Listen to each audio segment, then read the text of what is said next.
Duran Duran's confusing song, Rio. I guess that's our little salute that the Olympics are in Rio. It's a salute to the Olympics. All right. A little on the nose, but I think works. It's the Bennington Show on a lazy August day. I'm Ron Bennington. There's Gail Bennington. Yo. And I am Ron Bennington. Now, the Olympics are going on. They're just amazing. All the complaints about Rio seem to be wrong. Yes, a kayak hit a couch. It happens. Why a couch is floating down a river through the dusty land, I don't know. But it did go down. I've got the games up on 7 different TVs. I'm not missing anything at all. I'm not going to miss a thing. I think Aerosmith was right about that. They're not going to miss a thing. Very, very empty stands for beach volleyball, which is surprising. I don't think they want locals at these games at all. Yeah, I think that there was been a couple that I was surprised how poorly attended they were. Well, here's the deal. Security, no matter where you go in the world, is so tight that people don't want to go to events the way they used to. They're like, I'll just watch it go on TV, and then I want everybody just, making me turn my pockets out, asking me, if I like Allah. Now, where were the cyclists? Because they usually tend to have them someplace. It's not necessarily where the games are happening, but they were in a kind of a more mountainous. Well, there's a mountain right next, that giant. I think it's called Mount Rio, and it's there. But the weird thing about cyclists and stuff is the way you find yourself watching sports that you would never watch at all. I was 45 minutes into fencing yesterday, and yelling until I'm like, I don't know if this is working for me. Yeah, most of these sports you have the ability to be a fan of. If you know. If you wanted to. Right. I mean, there's this handball game that goes on. Have you seen that? It's kind of like hockey, but you can take a ball, you dribble it. And if I knew the rules, I would be, but I'm yelling out rules that don't exist. But with fencing, I don't know if anyone ever tried this before. I would definitely try it. But I would just show up with one of those big curved Arab swords. And if they complained, I'd say, wait, you said bring a sword. You didn't say what kind of sword. You said bring a sword. That's what this is. So you're going to tell me this isn't a sword? Because I paid a lot of money for this sword. I actually still owe on it. Also, that's racist if you say this isn't a sword. Right. Where I'm from, we use the big, curvy Arab swords. And that's what I'm good at. The other thing is, with that weird mask that they wear, perfect for Zika, but also a little scary, who's in there? Is it Darth Vader? Yeah, Can I just see the person? It's a little bit ominous. I think they should have eye holes that you get extra points if you forget your... Ding, ding, ding. Yeah. A light just flashes, sirens go off. And also, I think if I was there, I would definitely bring a fan. I'd definitely bring a fence that I would be, and I would just be fencing. Fence and then ing instead of the D. Yeah, that's it. Somebody would be next to me with an ing and be like, keep fencing. That NBC would be like, these people have a cool fencing thing. Now, I know the suits are very sturdy. So when they're hit, the sword kind of gives a bend. But is there any injury whatsoever? Yes. Are they? Yes. Is it painful? Swords have broken, and people have died fencing. Oh my God! They're very, very careful about it. It's weird because it's the closest thing we have to video games too. Because it comes the lights go up like a video game. I want to say a happy birthday today to a very special someone who's kept us all amazed for so many years, and I can't imagine my life without Jen Selter's ass. So happy birthday, Jen Selter's ass. Yay, happy birthday. Now, I say that because it's Chris Stanley's birthday and he didn't warn anybody. I actually forgot it was my own birthday. That's the saddest thing. That makes me feel less bad about forgetting it was your birthday. After Dirty 30, I feel like, what's the point? Nobody checked in with you today? The editor of the Interrobang texted me happy birthday right as the show was starting. Oh. Weird.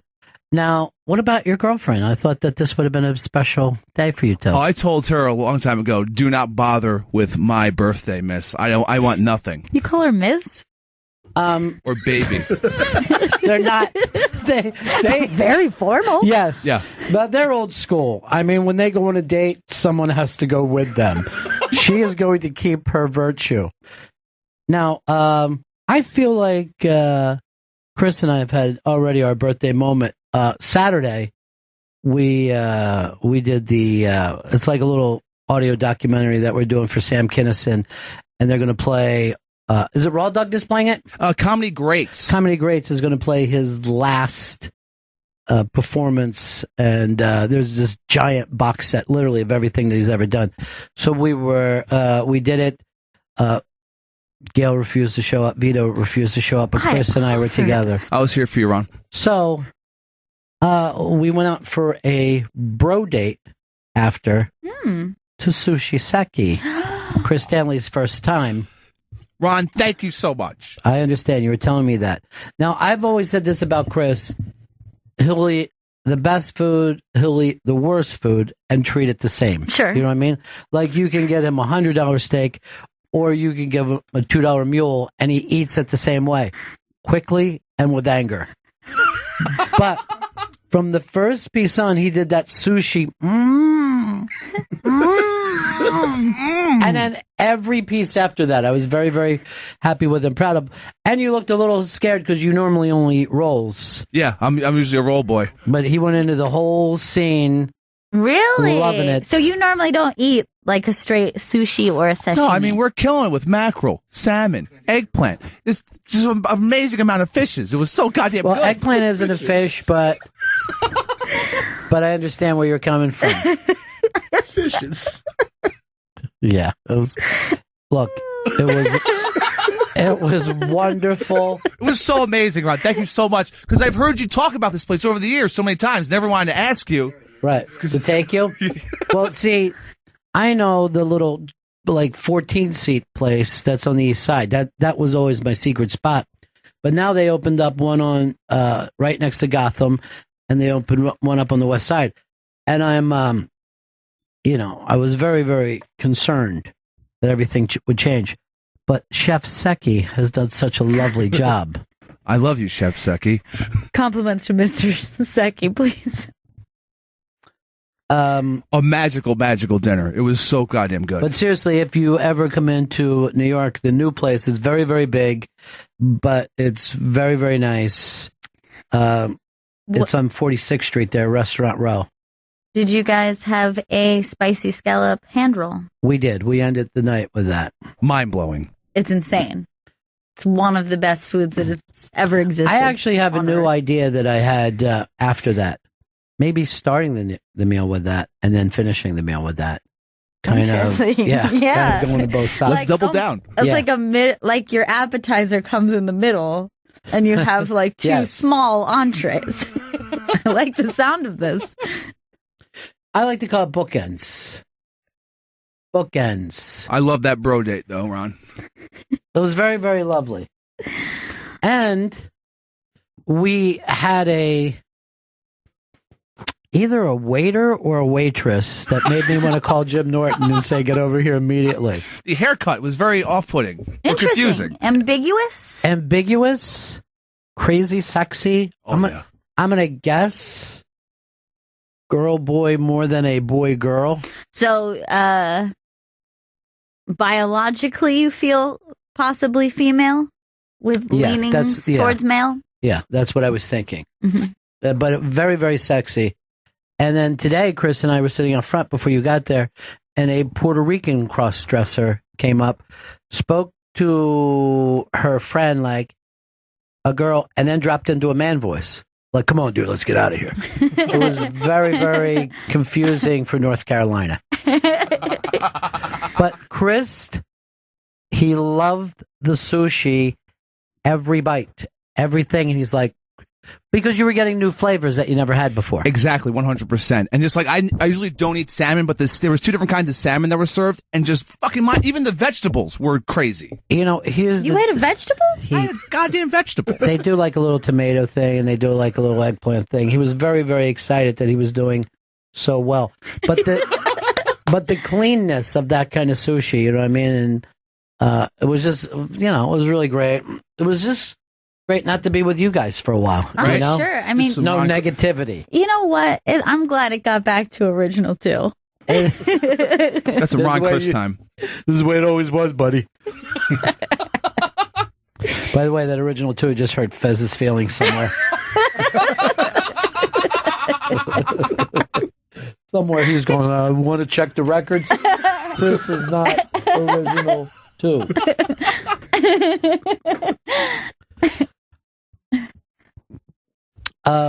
Yeah, so that was really fun. And then, of course, the weekend has just been Olympics, and our girls are unbelievable. Our swimmers have been astonishing, and our girl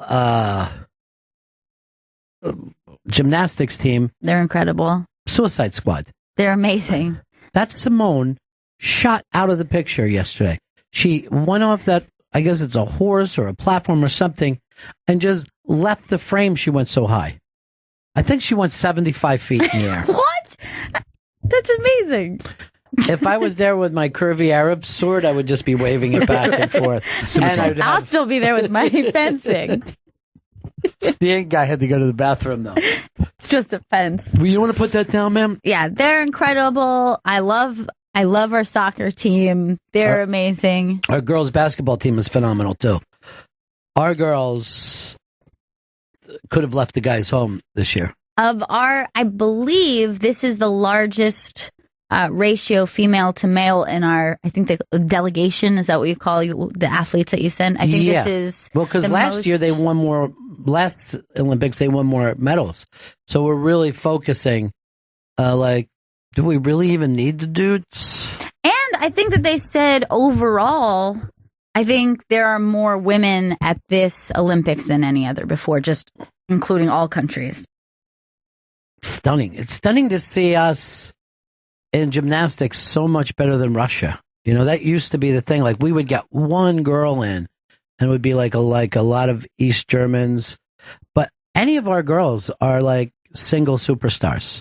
Oh, yeah. I mean, they're a dream team right now. And we thought the Fab Five was the greatest thing. That's what I was going to say. It's shocking that they're able to have this attention and just be this dominant when we had the all-star, gymnastics team 4 years ago. This is better. Yeah. This is literally better, which is crazy. It's just like if you found out that in 96 the dream team was better than the dream team in 92, which will never get back. Now, there's an article out that said these scientists did a study, and they think that we could just be almost at the end of world records, right? Like, the human body has done everything they can do. But then you watched that girl swimmer last night, and she was 15 yards in front of everybody. Yeah, she was just crushing. But the reason they're saying this has to do with what the end of the end of what a human body can do, right? And also because we've cracked down in sports on performance enhancing drugs. So now it's just like, what is the body capable of without any of these other factors? Yeah, but you never know what new performing drugs are going to come along. Like, I'm sure back in 36 with Jesse Owens, everybody said, no one's going to be able to do this again. This is the best as it gets. In 72, Mark Spitz was considered the greatest American swimmer. I mean, he was phenomenal, but Michael Phelps would destroy him and his little mustache. I mean, first of all, this is how bad they were. He had a mustache to slow him down in the water. Like that. This is how little they thought of it. His fucking hair was out. He had a mustache. It was just, he called it a skeeter fucking, but it wasn't. It wasn't going to help him even slightly. But it's amazing. It's It's amazing how it's going. And I don't think anything has ever improved in my life like women's sports. I mean, women's basketball and soccer is crazy good. Watching the women's soccer team, their first game in the Olympics, just the men on the sidelines and young boys who are just going crazy for this team. And we want to, first of all, it's good soccer, but second of all, we want to be champions as fans. What you really want as a fan is a champion. That's why you don't ever see anyone that is a bandwagon jumper on the Jaguars. Like, you know what? I'm not from there, but I just really want part of that excitement. All of a sudden, there's Patriots fans all over the country because they want to feel like they're the champions at the end of the year. Yeah. So this team has been well, it's like our best women, but their last big success, that was the Women's World Cup. Yeah. I mean, that changed everything. First of all, that final game, I think, got attention in a way that I've never seen in my lifetime for a women's sport. And then we actually lost a couple of our stars and we've replaced them. Yeah. It's just going to keep improving. Now, I don't know whether, I don't know if any of these people are going to win gold. But if I look at just like athletic ability, I don't know if anybody is a better athlete than those women gymnasts. It's stunning. I mean, when you see them doing stuff on that fucking little rail, I'm going to call it the rail right now. I don't know what the actual name is. The wood rail. Yeah. But I don't know anybody anywhere. I've never met anyone who could do that not on the rail. You know what I mean? Like just jumping around like that. And they're doing it on that tiny thing. And then they leap into the air like the gravity doesn't matter.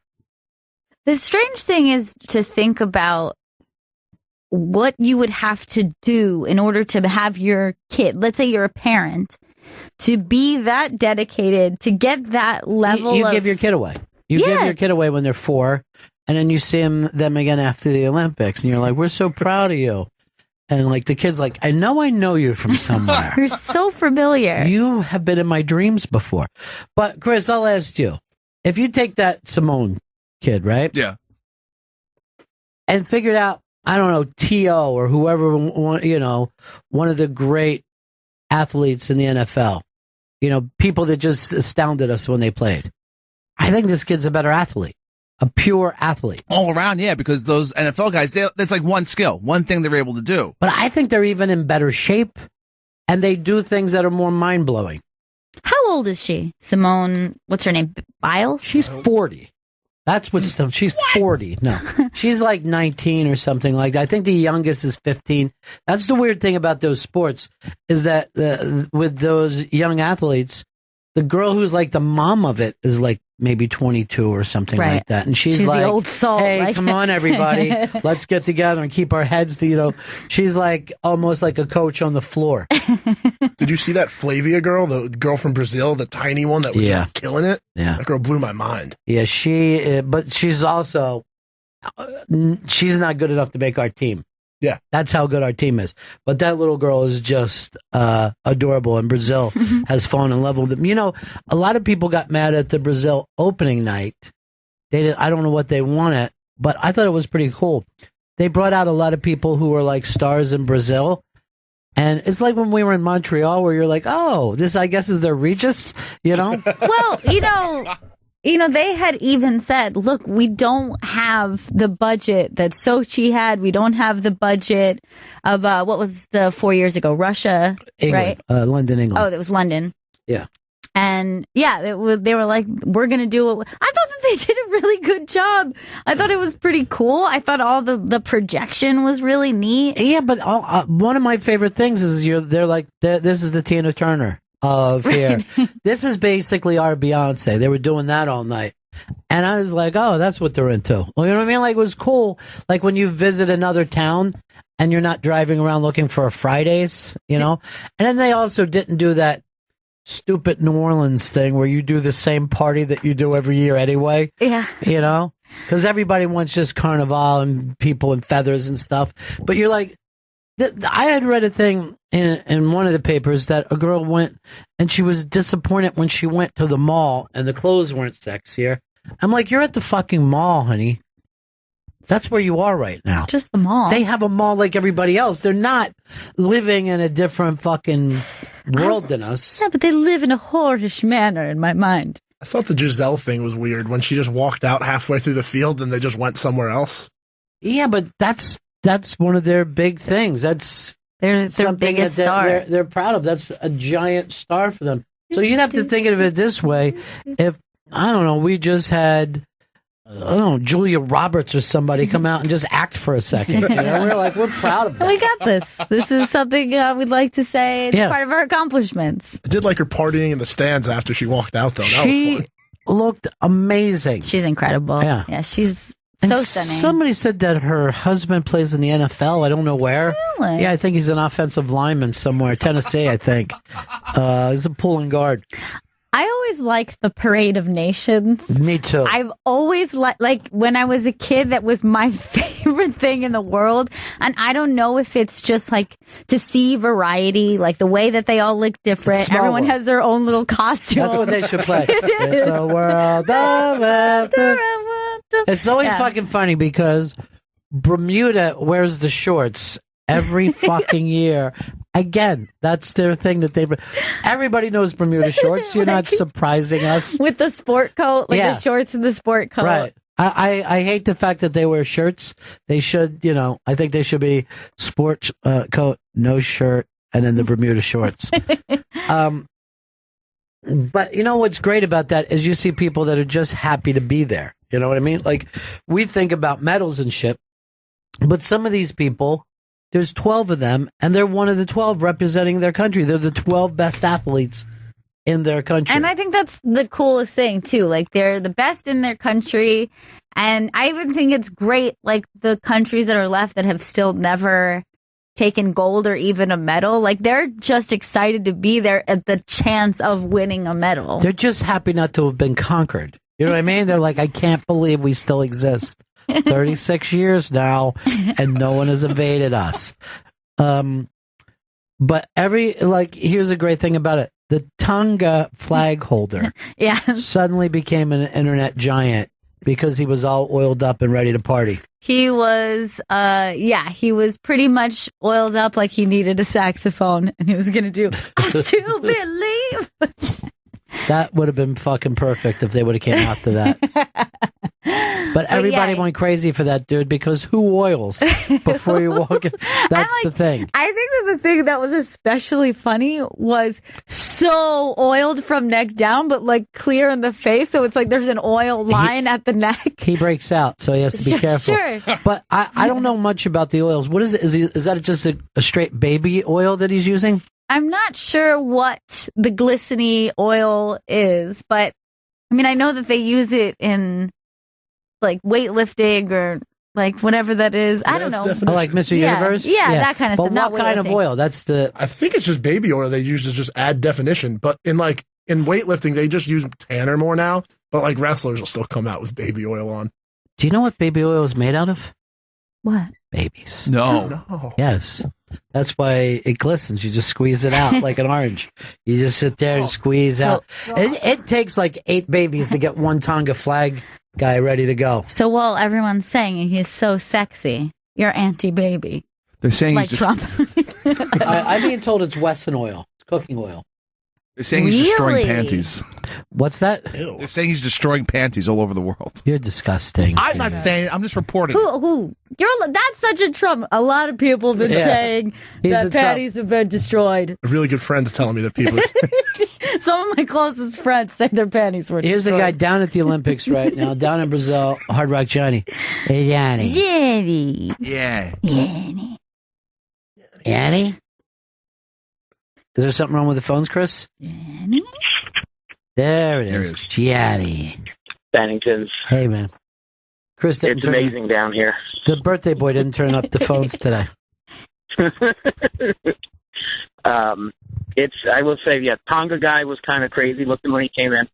Did Jack do him? My favorite was the refugee story. Is amazing that there's these great athletes from, people who had to escape war-torn Syria. See, here's or what these Johnny's different a places. video package guy. Some people are. Yeah. I like the events.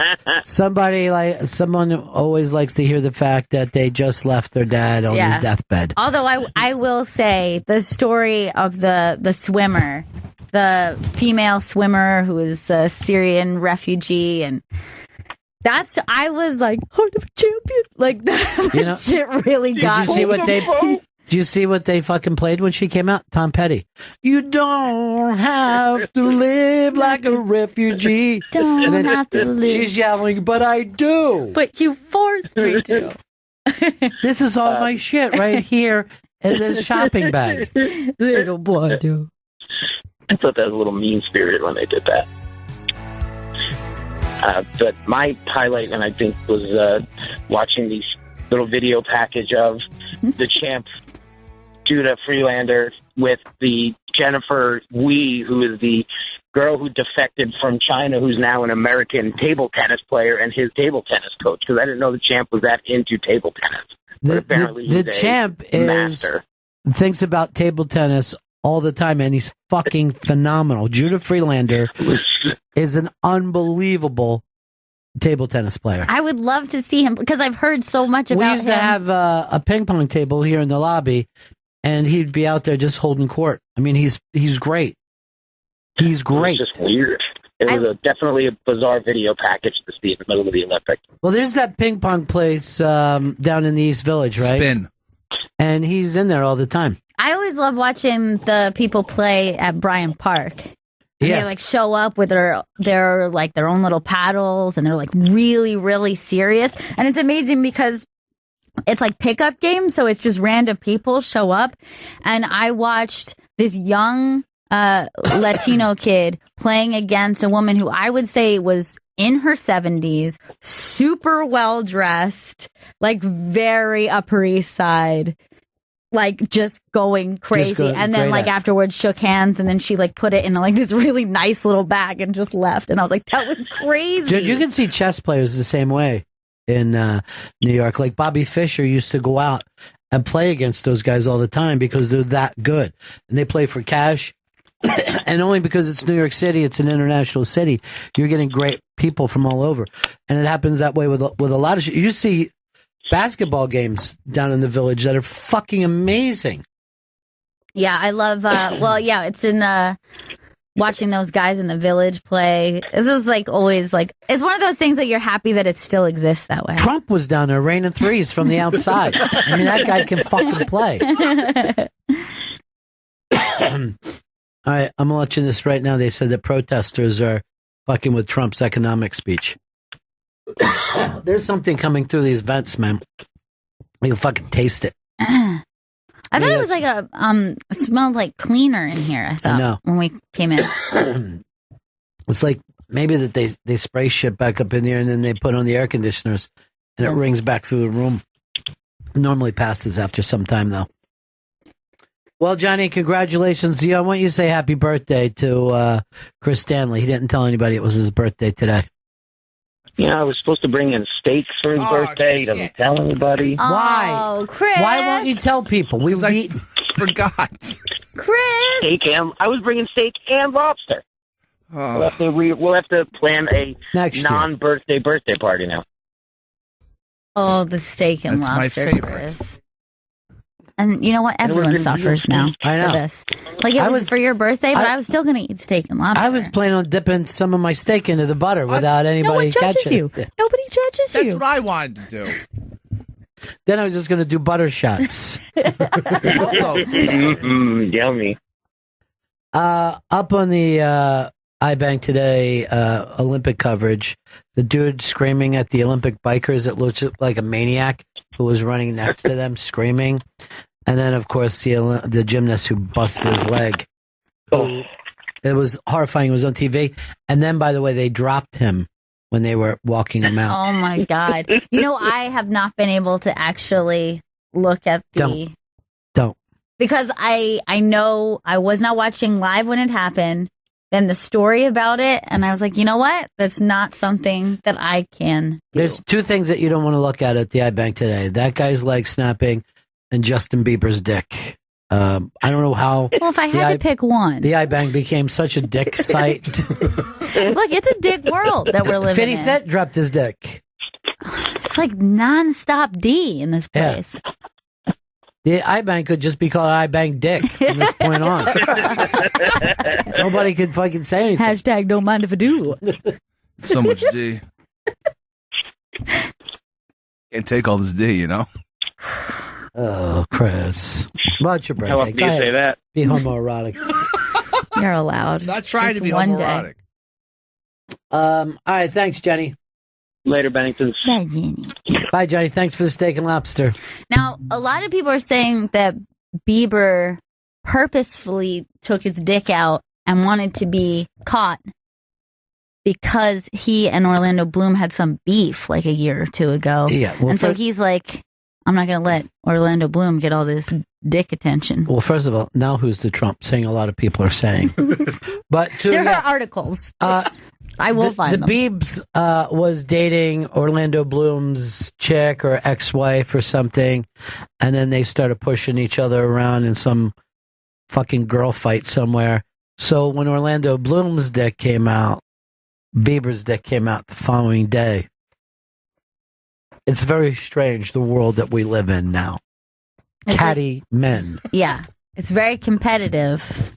But in a very old school girl way to be competitive. Yeah. Like, check this out. This is what you're missing. This D. This is ridiculous. He's shown his dick before, though. Yeah, but he didn't show it. He was got caught. Where this time he was just walking around a fucking mall in Calgary and with like his dick out. I was uncomfortable with that first one because he was like staying. I think he was in like Fiji or something. That was like taking a piss. Yeah, it was not a nice thing to do. This time it seems like he's out there wagging it for everyone. He's showing off. Wagging your dick around. It's my friend from Brazil, Julian, who now lives in Los Angeles, California, home of the Doors. Julian, how are you? I'm good, Mr. B. How are you? Hi, Gail. Hi. You being a native of Brazil, how did you feel about the opening ceremonies? I was very proud. I thought it was really good. I liked that everything was like about the streets and about the people because all the celebrities are rags to riches stories. All the music that they played is really like from authentically Brazilian music. Like they didn't, other than the girls from Ipanema and the obvious ones. But like, they were all singing along with that, I noticed. Yeah, they were. Yeah. They're very proud. But it was cool. Yeah, it was. These are the Brazilian stars, and that's what they wanted to show off. But for some reason, that got a lot of regular people up here going like, we don't even know who these people are. We want to see people just marching around and doing weird. Yeah, but isn't that the opposite of what the Olympics are about? I would say yes. I totally agree with that. I think you should be, especially after all of the stuff that's happened, they should be proud of what they have and like displaying and putting their best foot forward and showing like we have our own culture, we have our own music, we have our problems, but we're dealing with them. I think this salute to slavery confused a few people and the end of the world greenhouse thing. You just lose Republicans as soon as you say, hey, we're losing our forests and rivers and stuff. They get really upset and they just scream, you're not. Science lies. It's a lie. I think it's incredible that like here in the U.S. we have that divide, and in Brazil, which is a predominantly religious country, they do not have that idea of global warming is not real. Global warming is very real to them. So I don't know. Well, they basically live right where the oxygen comes from. Yeah. You know what I mean? So they're living in Fern Gully. Yeah, that's what's going on. They live in Fern Gully, and they see that it's changed over the years, Right. and they're kind of freaked about it. Yeah, I would be too if I lived there and you're just watching your rainforest go up in smoke. It's terrible. I like the part where they were showing the coastline, it was just showing the flooding and like the water, and then immediately it was like Florida just completely disappearing. I was like, that's hope, Johnny. Goddamn floods got us, Johnny. They whacked us, Johnny. Home. That's home. Shit, and I just quit. Imagine the time. I mean, 5 minutes ago I quit. I would be that fucking one-armed guy who would rip up the thing. Is this yours, Rico? Not anymore. And then Rico should have been like, I don't understand. Does that mean I still go? Is it already in the computer? Find the bugs. Goddamn bugs, whack this. That's home, Johnny. What was her name? Diz? Diz. No, that's not Diz. The red hair, like there's another girl with a short hair, and she's goddamn bugs whacked as Johnny. So that isn't Diz? No.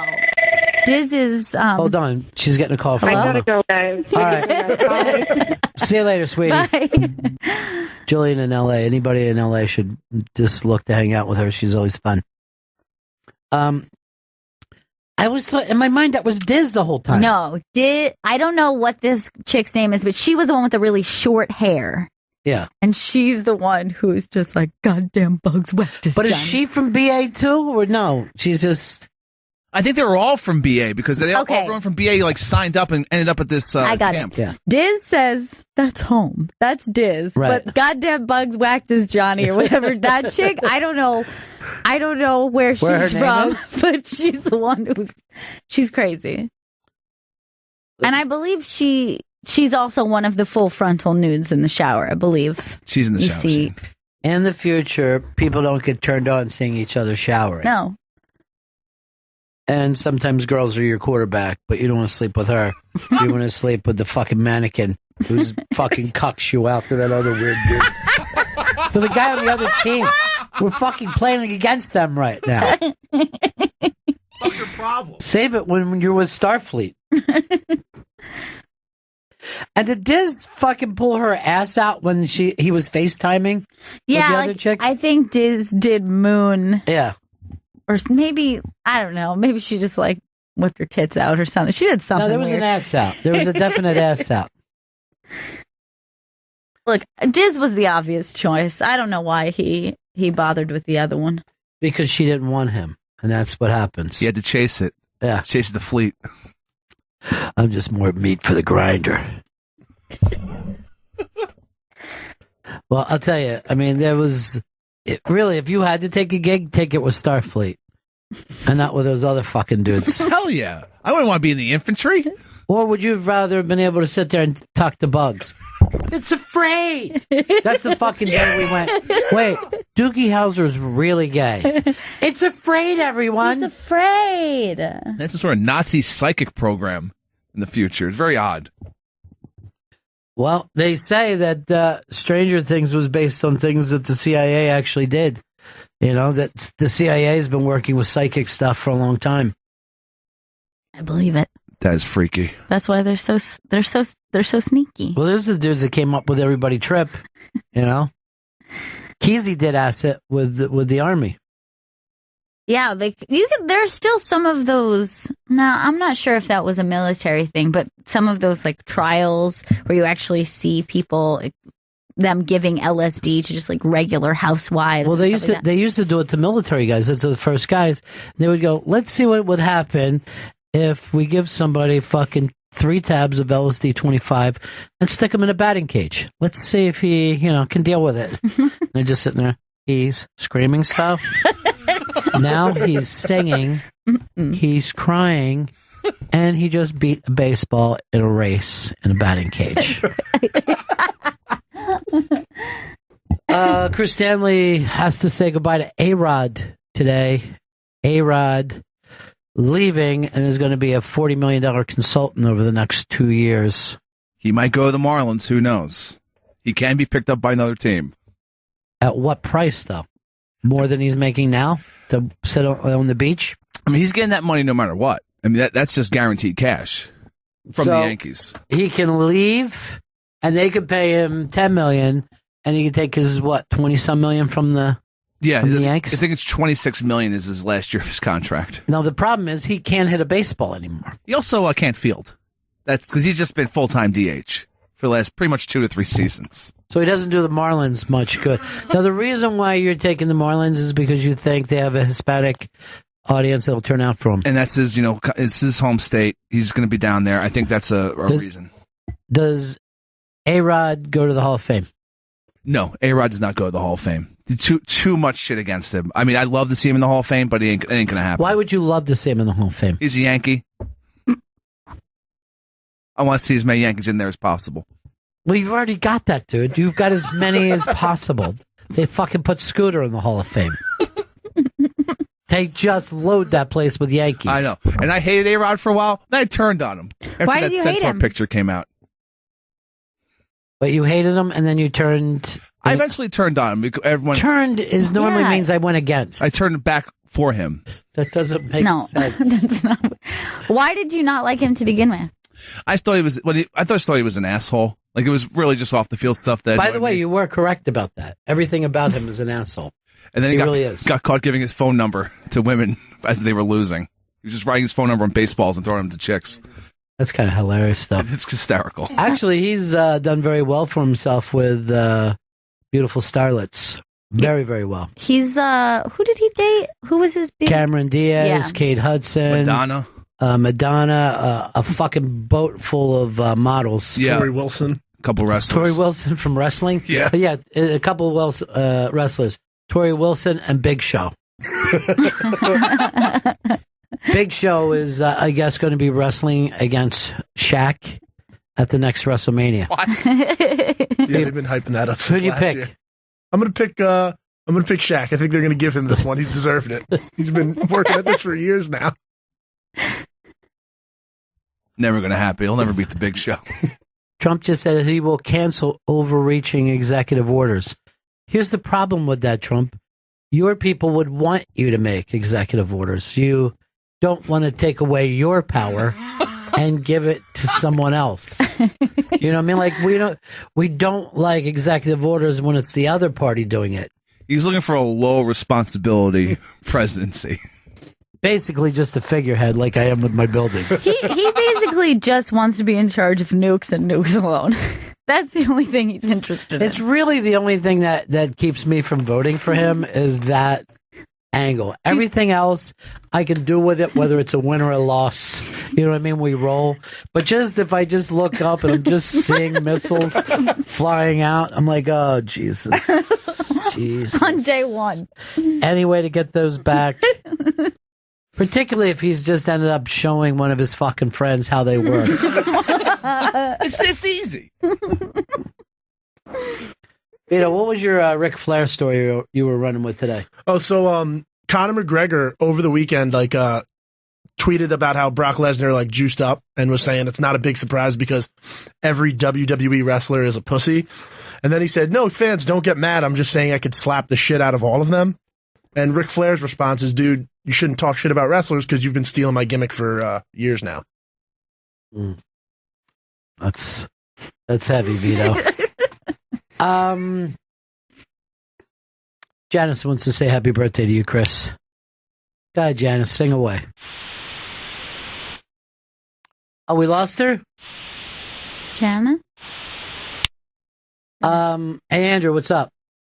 Hey, first of all, happy birthday, Chris. But you don't know what the fuck you're talking about with A-Rod. What's that? If anybody picks him up, all they have to do is pay the league minimum, which is $500,000. Now it's prorated, actually only about $100,000, and the Yankees are still on the hook for the whole contract. That's what I said. I said they're still on the hook for $26 million or whatever. But yeah, they can make other money from another contract. Yeah, but you said somebody could sign it for $10 million. Who the hell would pay $10 million when they only have to pay $100,000? Well, it doesn't mean that he's going to play for $100,000. It could happen. I'm not saying that. We figure that he's going to want some extra fucking dough to go down to Miami and play ball. Of course. Why wouldn't he? He's A-Rod, Alex Rodriguez. He demands to make more money than anyone in the league, no matter what he's doing. I always thought he'd end his career in Tampa. That's an interesting... Because he has really good numbers there. He could just be DH. It would maybe help them get fans into the stadium. I don't know if anything could help them get fans into the stadium. They're just not a baseball town. Well, they are. They just... people are from other places. You know what I mean? They're from other places, so they'll show up when their team comes in. But you don't normally kick your childhood baseball team just because you move somewhere else. And he shouldn't. They have really good TV numbers. Their TV ratings are one of the highest rated TV teams in baseball. It's just that nobody wants to drive to St. Pete from Tampa. Do you know how many people live on the fucking St. Pete side of that? And people drive from St. Pete to fucking... By the way, if you don't want to drive from Tampa to St. Pete, you're not a fucking fan. That doesn't... You know what I mean? That's just fucking crazy. People have to cross over a bridge here and be petrified about parking when they go to the Yankees. You're not really a fan if you're like, I don't want to drive there for it. There's just no fans there. They could have human sacrifices every game and no one would show up. I think that would actually drive people away. If I'm going to be totally honest, they're like, get the kids. They're going to kill that busboy. It's the Bennington show on a Monday. We'll get to this a little later on the show.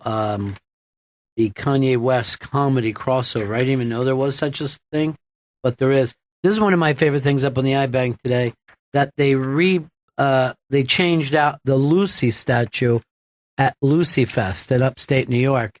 Now go to the one on the right is the new Lucy, very, very pretty, and then the one on the left is what they call Scary Lucy. Goo! That is terrifying. That's not right. That was nothing like her. And yet, as a piece of art, I think the one on the left is more interesting. Yeah, the one on the right is too much of a likeness, you feel? Yeah, well, the one on the left plays what I like to call the inner Lucy. You know what I mean? The Lucy that we didn't get to see. The dark side. Yeah. Yeah, that is really disturbing. What, Zombie Lucy or yeah, Zombie Lucy? Zombie Lucy is really, really scary. What is that even based on? Like, when did Lucy ever look like that? Now, what juncture of her life? There was never one. There was never a time that looked like What her. happens is they hired cheap. They went in for a guy, they got an $800 fucking statue, and this is what they paid for you. Where the one on the left is $1,900, but everybody's happy with it. Oh my gosh, the eyes and the teeth particularly. It looks like they should just put under it. Just fucking take your kid up. You want fucking mean Lucy to get you? She's That's what real, happens you when know. you act up. She's real and she's gonna get you. Lucy's coming. Up. Get Lucy, bad Lucy's coming. Get under your bed. Get under the bed. Kaboom. Bed loose. Bed loose. That's what happens. And then the kid will just hear thunder and go like this. Bed loose. Bad Lucy. Bad Lucy. I think it's fucking hysterical. And I would take the other one for our studio if they don't want it. Don't throw it in the fucking Brazilian River. Let us have it. We got to inquire to see where, because I feel like they're just going to put it in storage. It's got to be somewhere for us to at least throw a bid at. I just feel like we should have a cake or something for It Christmas. really makes me sad sad about the lack of cake for you, and anger about the lack of steak and lobster for me. Because that was something that I was looking party for. Day. Yeah, like this would have just been a party day, just fun. Should have been a Monday party. Little butter sauces wherever you look. Little butters. By the way, you said fun just then, like Nicole from Big Brother. Fun and button. I tried to push the button, and then, I couldn't get it. I hope they don't vote me out. Corey.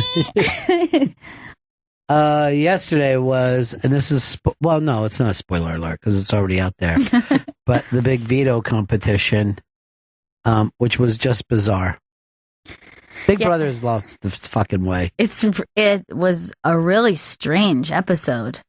And of course it ended with a very bizarre nomination speech. Vito wrote to all of us best nomination speech ever. I loved it when he threw the beads out at everybody. Bees? The beads. Oh, it's going to be too great for my bee business. 9-1. What does that remind you of? That was so weird. Yeah. And the disrespect of the beads, and then It slowly rolls little over to the Mish, who's shelf. just never not crying now. It rolls down onto her lap and she immediately just goes immediate She sucks tears. at the game. She sucks at the game. She just wants to comment about the game. She's awful. Michelle should have never been put on the show. She's a head fan. case. She's a fan of Big She's Brother. a super fan. Yeah. And also, Victor, I guess he was pissed that Z want to bang him, or like that was pretty much what it was. Oh yeah, that was a very uncomfortable moment. He's like, I guess Paulie gets all your attention. It's like, what? Z, you've never showed me any attention. You've saved all for Paulie this season. Well, you guys got the beads, right? It's because he's from New Orleans. He's basically, you guys didn't figure that out? I didn't understand the bead. No. It's a New Orleans. It's his tribute to New Orleans. First of all, why would he bring beads? He must have been planning this for a year. I think he was saying, "Show your tits, bitches." Yeah, that's what I took from it. And they should have, as being nominated. This is what you I never promised your safety for showing your tits. Way. It's not supposed to be this way. They spend way too much time picking out names for their teams this season. They do that every season, so they're forced to do it so that fucking Big Brother can run hashtags. They need the hashtags for the entire show. Like, Hashtag sad niche. Chris, you told me that you saw Scope last night, right? I saw Periscope last night. It lasted for an hour by the winner of season 16, Derek, who went to the final two with Cody, Paulie's brother, and he was talking about how he basically coached Cody and James before the season started, and what he thought of their game. What do you say? He thought Paulie is winning way too many competitions. He doesn't understand it at all, and he thinks James should have never gotten into a showmance. He thinks it's stupid. And he thinks James is. So all the people that are complaining that he coached them, it did no good anyway. Exactly. Yeah. Everything he told them to do, they're not doing. And they say he loved Frank. I don't know if James's showmance is not working out for him, though. He seems to be in a pretty good position in the house. It's not like it seems like it's hurting him at this point. He's not playing, and neither is his chick. They're two fucking floaters. They suck. Derek's final point was he thought Paul was playing the best game by far, better than anyone. I agree. Paul's running Paulie. Yeah. He's running Paulie now. And Victor believes in him, and he doesn't give a fuck about Victor. But the people playing the worst game all season long have been the girls. They just think, if I get a dude, I'm fine. And I just like, you need to go down and watch our Olympic teams to see the way women can compete. Yeah. Z and Nicole have literally done nothing all season one. They haven't won shit. They've just sat around by the pool. That's it. And Z, I think, could have had the potential early on where I was like, she's going to go far. She seemed like she was competitive in a good way. And then she got messed up with the Paulie thing. She's all fucked up by him. Any of his moods just fucking send her spinning. Like, if he's in a good mood, she's a puppy. If she's in a bad mood, she's just fucking lying in the corner. Like, I can't believe how he treats me. Why you fucking... He's a douche. What are you shocked about? Right. Like, he behaves exactly like the way he looks. It's not like, oh, he's the kind of guy who I thought was going to be nice. Really? You took one look at that dude and you're just like, I thought that he was going to be a considerate person. He's like a bro. And plus, this isn't your neighborhood. You're on a fucking TV game show. You'd never see anyone on Jeopardy be like, I don't know why you're not talking to me anymore. It's a fucking TV game show. These people are all messed up in the head. None of them should have passed the psych exam to get on this show. Well, Day ruined it for the girls when she started blowing everybody's game up early on. And so glad you said game up. Yeah, but at least she was trying to get something together for the chicks instead of just fucking just sitting there going, I hope Corey's happy. Did he yet? Bruce in Canada. Bruce, you there? I don't know what's going on with the phones today, Chris. Buddy. There you go. How are you? Hey, what's up? Hey, man. Just wondering if you've been watching any of the Tragically Hip concerts on Periscope. Well, I know that they're going to show their last concert, right? I know it's going to run August 20. Yeah. It's going to run on Canadian TV, and then the rest of us can see it on the internet. Oh, I don't know, possibly. But there's every one show every second night. They're doing 3 in Toronto coming up. There's one tonight, and there's usually half a dozen, maybe a dozen people broadcasting them on Periscope. Someone got pretty good sound, pretty good angles. They've been playing some great music. Yeah, I'll have to look into that. I didn't know that they were doing that on Periscope. I was planning on watching the last concert live, but Canada also, just thought of crazy you yesterday. I was watching Daryl's house, Cheap Tricks on there. Yeah, I saw that one. Oh, nice. I haven't seen that. Awesome. Yeah, it was right after they did our show. Yeah. And I thought we should have sang with them. But yeah, it's weird. It's the end of a band, and that seems like it's happening more and more lately. Where bands are like, "No, seriously, this is it. We're done for real." Not some like fake thing, because something's wrong with a member of the band or whatever. Right. We just can't do it anymore. And that's happening. AC/DC said maybe they've got one more tour in them after they do this thing, but it's just weird. You just won't see AC/DC, a band that's fucking pretty much toured forever. And wasn't there a talk about Aerosmith doing the same thing? Yes, only by the singer and not by anybody else in the band. Our GPS got a great feedback this week. Yeah, GPS Muscle Shoals was it was a blast, and it was great hearing from everybody. And I believe that's replaying Tuesday 10 a.m. East on Deep Tracks Channel 27. And I think what's the other one there? There it is. There it is. Tuesday 10 a.m. East, and then Wednesday 4 p.m. You can also check it out on demand as well. Sweet. Yeah, I heard some legendary broadcasters. I heard Carol Miller talking about it, and then you told me that you saw a tweet. Yeah, I saw a tweet from Don Geronimo. Sweet.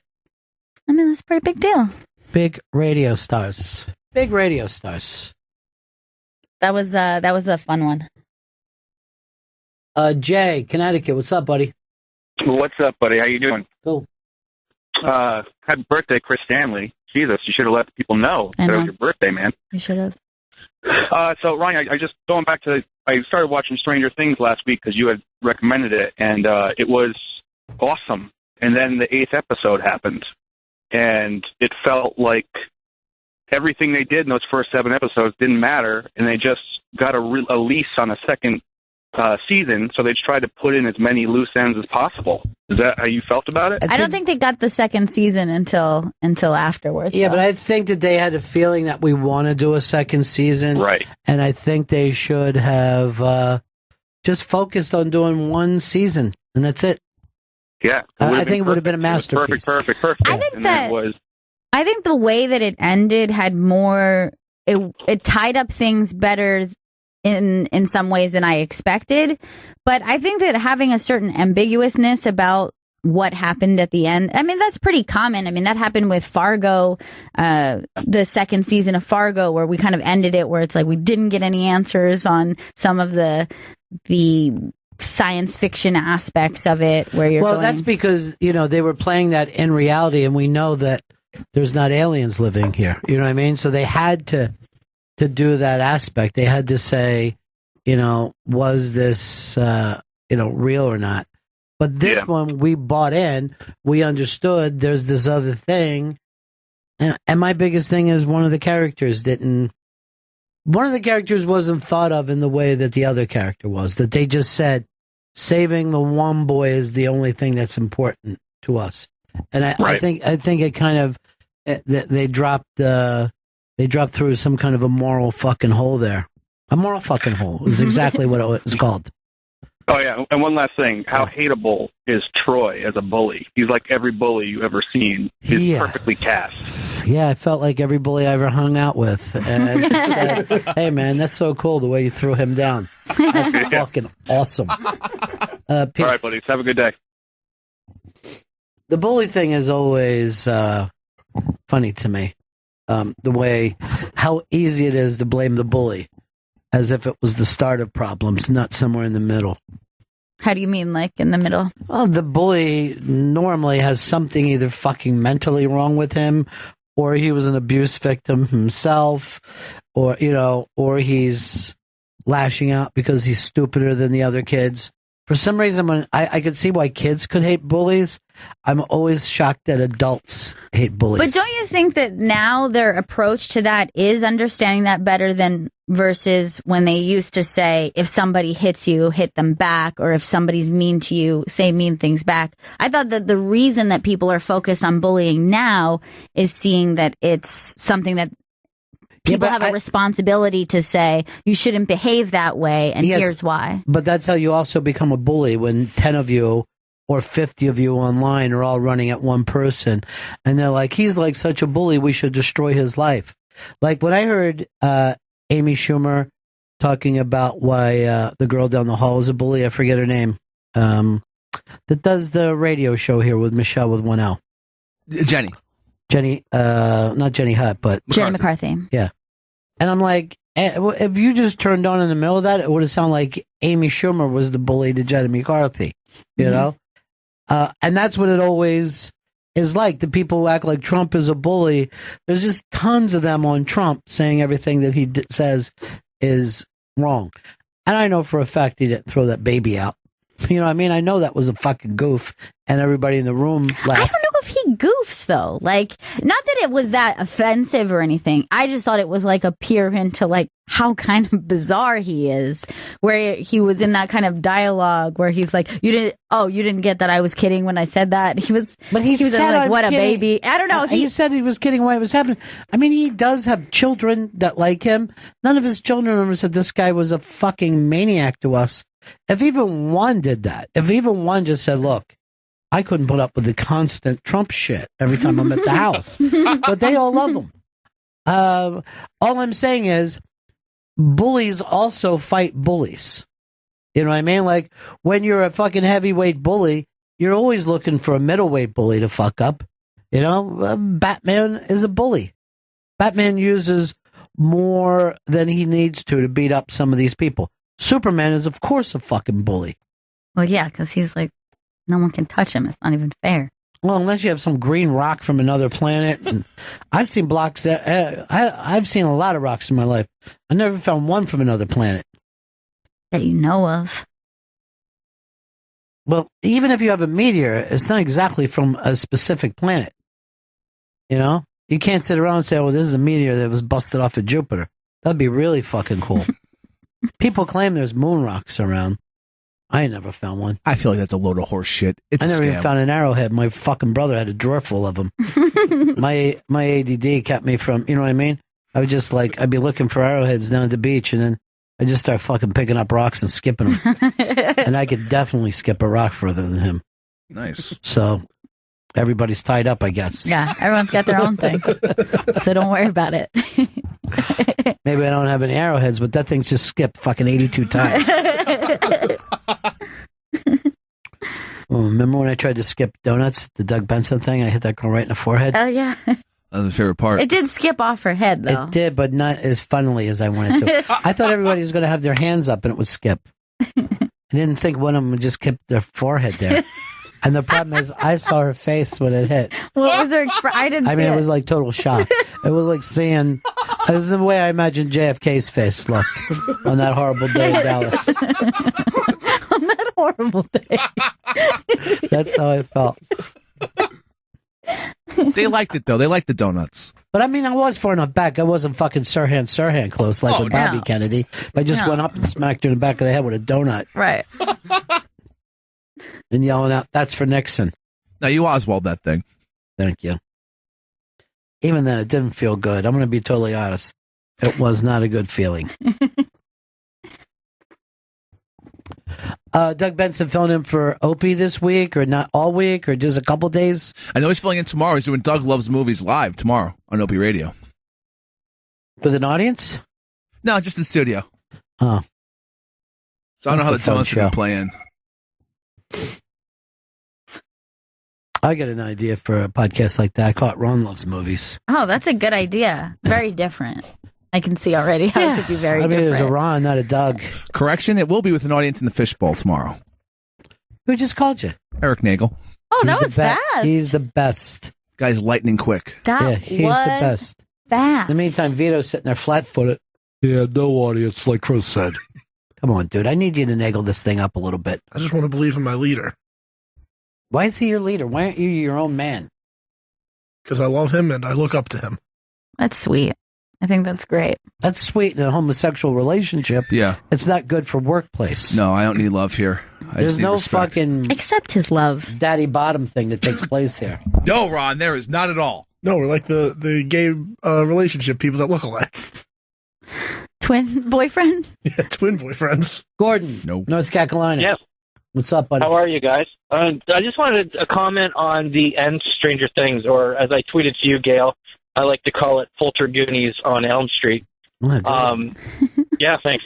I tried. So the one thing I really liked about the show was all the 80s movies references, and I actually kind of liked the ending because they took so many elements from so many horror movies in the 80s, all of which end with a setup for a sequel.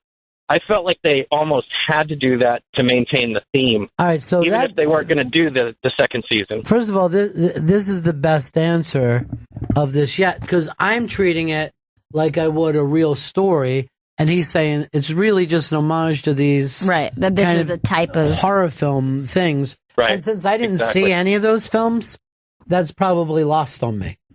And I don't watch that. Those Elm Street things. By the way, the worst reviews, even by fanboys, for this Suicide Squad, and they made $135 million. They had a gigantic weekend. Biggest Suicide Squad, biggest opening in August ever. And fanboys that I've talked to said this thing sucks, because I was going to go see it just because I haven't had one summer kind of movie to go to. You know, hey, it's hot outside, but I'm in the air conditioning. I'm throwing fucking popcorn at the screen. I thought it would be fun. We got War Dogs next week, though. Yeah, but that's not a summer movie, dude. It's a big movie. They're gun runners. No, it's a very small independent film. Only going to be playing in independent theaters and stuff. This is kind of a true movie based on something that happened. I'm sure they're going to comedic it up and all. But this isn't the big summer movie. Blockbuster type, fucking spaceships over each of the capitals in the world. I didn't feel like I had one of those movie experiences this year. No, I guess Ghostbusters. Ghostbusters was the biggest summer movie I went to see. I ain't afraid of no goats. But see, I didn't see it with a regular audience, and those people went bananas, the audience I saw it with. Yeah. There was a huge pops from, not only from the audience that I was with, but even more so, because I went like the last show of the night, so it was a little later, but the audience that was just before me, we were lined up outside of the theater, and every time somebody swung the door open, you could just hear like insane laughter. Like people just like screaming at the top of their lungs. What's crazy about this though, is they still have to make $800 million just to break even on this movie. And when Batman vs. Superman came out, we all thought the same thing, like, oh, this was a really good opening. And then it went down such a crazy amount the next week. That $800 million that you're looking at is worldwide. Yeah. That's not just this country. So, I mean, people worldwide, they're literally even behind our fanboys in terms of fucking taste, you know? China will watch anything. Yeah, they're just fucking excited to be away from cameras watching them work. You know, it's so exciting. You know, the lights go down, like a moment of privacy. You know, you just take out your little Chinese dick and start whacking it with no one fucking coming after you and pulling you away. But I knew people that love cartoon movies, and they said to me, don't go see this. Doesn't even make sense. It's an abomination. And they said the Joker is barely in it. What? That really frustrates me, because that's what I will be interested to see. Joker's barely in it, but Batman is in it. That was the surprise. Batman's in it about as long as the Joker. Yeah, they had, because they want to just build like an Avengers type thing, for the DC universe. So everyone will be in there, all the movies. Don't you think that superhero movies work best when there's just one superhero? There has been one good team. I mean, what's the whole fucking point of half the world being superheroes? And they said Batman's line in this movie where, I can't even follow what's going on here. Why did you guys get out of jail? You were sent to jail by me. Now what are you doing? Jennifer Gardner and I are still friends. What we have in common is our children. Batman's very good at being a co-parent. It's really a slap in the face of Batman's whole body of work, this movie, for them to trust these bad guys. I read a review that said this is an all-out attack on entertainment.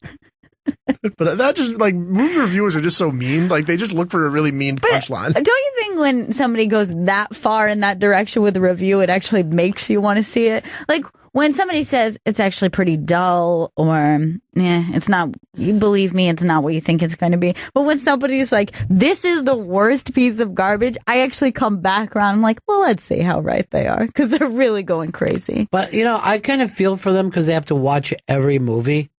And you can really be annoyed right. in a bad movie when it's your job. You know what I mean? It's like bad stand-up. Right. Then it just goes on and on and on. You're like, did you fucking think about this before you decide to come out? That's what a bad movie's like. And this movie was made, apparently, just so DC can have their own Avengers or their own X-Men. It wasn't made with any kind of fucking passion for the product at all. It's just a fucking cash grab. They just saw what Marvel did, saw it was successful. Like, okay, now we have to do this because we have all these superheroes that we can put into things. And I guess people like multiple superheroes interacting with each other. And then Suicide Squad and whatever. It's like the next 10 years of movies have been planned out. And it's hard to believe, like, Will Smith, who was not that long ago was the biggest movie star in the world, gets himself caught up with, like, being one of 8. And this is apparently the biggest opening ever, this movie. Not biggest movie opening ever. Just read the things. In August, this is garbage month for movies. This isn't bigger than Star Wars open. No, just for Will Smith. Like this movie. Oh, for him, yeah. Okay, that's not what we're talking about. He just said this is apparently the biggest movie ever. That's what I thought you said as well. I knew this was going to be bad when Will Smith started going on talk shows and rapping for the first time in like 10 years. And I was like, oh shit, they're really pushing him for this. Well, he is a rapper. They also released some virtual reality content for it. I checked out last night where it was in the scene. That wasn't that good. I love virtual reality. I don't know. I feel like you give a lot of bad reviews. I've heard more bad reviews than good lately. You never come in and go, oh my God, you guys have to see this. This is amazing. Since your first 2 days, your first 48 hours, you're like, nothing's better than that. And now everything sucks about virtual reality. Oh, the new stuff. Yeah, I'm talking the old school stuff's fantastic. But this new era of virtual reality is not catching me like it should. We're already in a new era? It changes very quickly, Gail. Ryan Beck wrote, was really hoping we were done pretending Ghostbusters was good. What does that mean? I don't know. We're getting back to being anti-woman? I guess so. I saw him say that he would never reboot anything again. He says he's done rebooting shit. He doesn't want to keep up. Because it's fucking pain in the ass. The fucking whining about it. This is what you get for having an internet. Fucking no one pays attention to anyone saying anything good on the internet. They only pay attention to the fucking dicks. Yeah. And I just proved that by just reading the first mean tweet all day. I just fucking proved it completely. I'd like to bully back that bully, please. Trump just said it won't be that hard to fix the economy. Oh, good. Oh. Why don't you tell us how to do it? Branding. Just branding stuff. They should play. Everything says USA on it. Like everything. Did you see that Budweiser that just says America on it? Yeah, America. How can they do that? I don't know. It's just Budweiser's just able to trademark. I'm going to walk back to the bartender and go like this. I thought I was drinking America, but this tastes just like a Budweiser. I just don't. Can you just put something else on the can and it's still a Budweiser? I guess they can. Yes, apparently. We just saw them do it. So I guess maybe the rule is if the logo is iconic enough that you would know that that's a Budweiser, maybe they're allowed to just say, this is America. I'll just say, I'm looking for more Budweiser. Bring him in here. Feeling like hanging out with a couple of buds tonight, if you know what I mean. See if you can get a hold of Johnny Walker. See if Tito can come in here and make me talk about problems.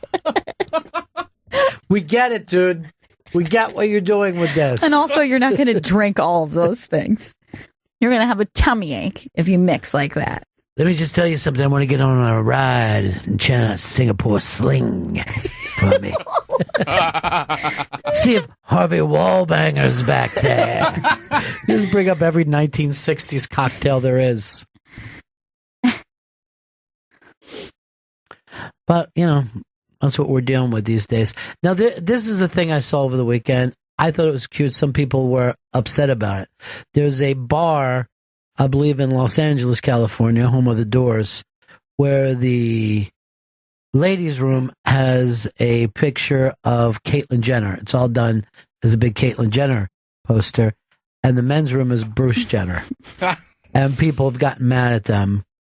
But I think it makes total sense. Why? It's Seems very like it's pure clear. acceptance. Yeah, and in fact, that means that you're saying that to you, Caitlyn Jenner's a woman. What's the problem? Isn't that what we want? Yeah. Believe. And it's a lot easier than if somebody puts up a seagull and tells you it's the ladies' room. Gulls, get it? There's buoys and gulls. Yeah, there it is. But some people are a little offended. Do people want to see Caitlyn Jenner or do they not want to see Caitlyn Jenner? I think people don't want to see her. That's not the issue. No, that You know is. what? It's his birthday, dude. Let him fucking ramble today. It's ridiculous. Just let him. Caitlyn's on a reality TV show. She's on like 4 of them. What? She's on 2. I know it's his birthday, but I'm still let him confused. have his birthday. But I'm That's still right, Chris. confused. You know what? Good point, buddy. Thanks, People Ron. do want to Yeah. see Caitlyn Jenner, or Thank don't they? Pick. Oh, and one more thing. Yeah. You fucked us out of steaks and lobsters by being shy. And I'm starving, right? I'm so hungry, and all I'm thinking about steak, lobster, melted butter, I'm full, but in my mind. full of rage that we don't have steak and it's lobster. his day. Wasn't shy. I'm glad. Forgetfulness. Seriously, I'm glad that you didn't get a great fucking dinner brought over here today. Thank you, buddy. No, we should be thanking me. Could you send Spencer Berger in for a minute, too, before I go to break? By the way, did you guys see Snoop Dogg walk by? I saw him like go. I've only ever When I crack yelled here. Snoop Dogg? I didn't see him. I pointed, yelled Snoop Dogg, and nobody Yeah, would I turn saw their someone heads. just like leaving, but I didn't see him. He's got those dreads now. I didn't know that. Spencer, What's up, dude? did you enjoy your birthday party? Oh, yes, I sure did. Then you forgot Chris's birthday. He never told us. I didn't realize it. You didn't tell us either. We figured it out. Oh. How was your Hamptons weekend? Oh, I ended up not going out this weekend. Really? Because I thought it was going to rain. Ah, okay. The forecast literally screwed it up. I love to be on the beach in the rain. That way I can get a lightning tan. Oh. You get it so quick. Yeah, you get it quick. Don't overdo it, though. I don't stay in more than a millisecond. If that's even a real thing. So you just hung at the house all weekend? Yeah, watch the Met game, watch the Olympics. You're a Met fan. Yep. Even this year. Mm-hmm. Too bad. What Olympic games did you watch? I watched the gymnastics yesterday, and I watched the synchronized diving. Oh, yeah, that's crazy. That's it's almost like watching a mirror, like somebody do it next to a mirror. And I sometimes I'm like, are they cheating? Is this twins doing this?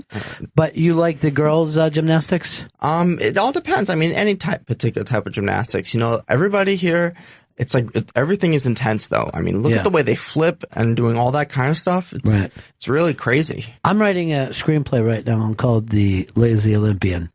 And I hope to get it done under $200 million. But it's about a person who goes to the Olympics, they just eat junk food, and they don't do anything. And yet everyone else gets a Zika strain. They can't compete. And this fat dude runs all by himself.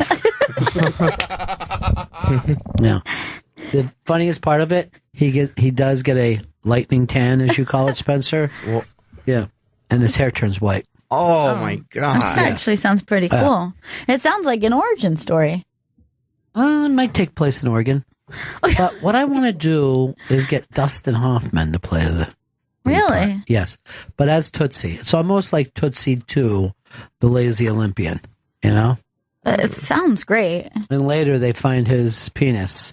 And he says, what about Caitlyn Jenner? And then hopefully Caitlyn Jenner comes back, pulls off her wig, and yells, it's me, Bruce Jenner, after 40 years. He ends up winning the Olympics. Now, the other thing, and I think I can pull this off, and I hope that I can pull it off, but I want to have the guy who drives him around town, his Uber driver, is Rich Voss. That's perfect casting. Because he could be really stand out in that role, I think. Well, there's a little scene that I've written into where Bobby Kelly and Jim Norton are on the just standing on the corner, and Voss just drives into them and looks back at Dustin Hoffman and yells out 10 points. And that's based on something I saw happen with an uncle when I was younger. But from a race point of view, completely different. But I want to bring more of my own life into this. Yeah, that's good. Yeah. I mean, they always say write what you know. Who's your favorite actor all time? I might have to say Gene Hackman. What about for you, Chris? Al Pacino. Yeah. De Niro. Spencer Berger. Will Ferrell. I'm putting all 4 of those people in this movie. What? How are you going to make that happen? They're a relay team, a Yugoslavian relay team. None of them speak English. And final scene, you see them in an orgy in a small bed. Oh, wow. The bed's small? But guess who's on top? I think this was going to do stuff. Who? Hackman. No one's going to be able to predict that. Now, the sex is taking place, right? Yeah. Suddenly, you hear a crash at the window. Who's flying through the window? Who? Norton and Bobby Kelly. Wow. Oh, they're okay. Yeah, they're fine. Great. They're fine. I mean, the thing is, this is a drama. And I think that's why it's going to work. I hope it's going to work. I can't wait to see this movie. For the sex scene alone. I'm actually thinking about changing the name to Best Movie of the Last 16 Years. Just to get people to come into it. I think that's going to make people show up. Now, here's the thing that's offending some people. They're writing about this. I didn't even realize it. I forgot all about it. Budweiser isn't even an American company. InBev owns them. Yeah. Budweiser is not an American company? Not anymore. No. Really? It used to be. Which country? Belgium. Belgium? Yeah. Weird little Belgium. Is Bud Light considered an American company? Bud Light is an American company because they're lighter than Belgium. Ah. Is that what you drink, Bud Lights? I mean, occasionally. What are you going to have? What's your normal go-to drink? If I were to drink beer, probably maybe Bud Light or depends. Yeah. Or any beer in general. What about your go-to cocktail? Go-to cocktail? Maybe like a Cosmo. Do what I do. Have a slow gin fizz. This drink, the slow gin fizz. So thick. So thick and menacing. How about pill? If you were going to take a pill, what would it be? I probably would not take a pill. Mine's purple microdot. It's weird how people are the same and yet they're really different. Yeah, I know. Yeah. Murder weapon of choice. I don't murder innocent people. But if you had to. For protection, maybe like a police type gun. Police type gun. Mm-hmm. I use a car jack. Just the whole jack. Wow. Yeah. Heavy. And then I always say something funny, like I'll yell like, "What's up, Jack?" when I'm hitting it. Yeah. I guess I would pick mace. Mace? Like a mace. Oh, the old school mace. Not just mace. I thought, isn't that pepper spray mace? No, she means a mace from the Middle Ages, that ball that has little spikes coming out of it. Oh. Chris uses that as a sex toy. On himself. That was just between me and you, Ron. There was a big show in the Hamptons yesterday that SiriusXM put on. Coldplay. Yeah, they performed at Stevens Talk House. Stevens Talk House. I saw Snapchats and some Periscopes, and they just looked like a bar band. Like it was literally like so small that it just like seeing a bar band, but the bar band was Coldplay. Yeah. That's the bartender, Jimmy Buffett. What? Yeah.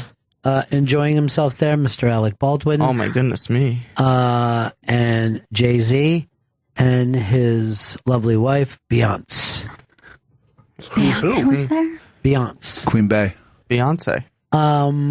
Also, I think trying to think who else was there of notable. John Bon Jovi was there.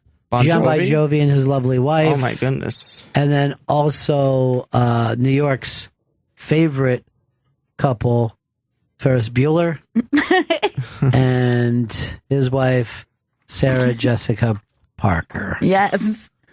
And I believe that was all the stars. John McEnroe was also there. John McEnroe. All these people have, I guess, Hampton summer places. That must be how they got in. Yeah. Also there, Mr. Mark Zito. Nice. Who said to everyone, Mr. Bon Jovi, please put this around your neck. And you also get one drink ticket. But it was they really kept the show secret. Where did it play? I'm sure it'll replay too. I'm finding the channel. Good. I love when you find channels, Chris. That's my favorite thing that you do. Especially on his birthday. So the Hamptons got quite the surprise. Quite the surprise. I feel like the Hamptons is starting to become like LA right now. It is. It's the Malibu. I call it the Malibu of the East. He always does. Yeah. And you know what I call Malibu? What? Malibu of the West. Oh. Because they're already Malibu. Right. And they are out west.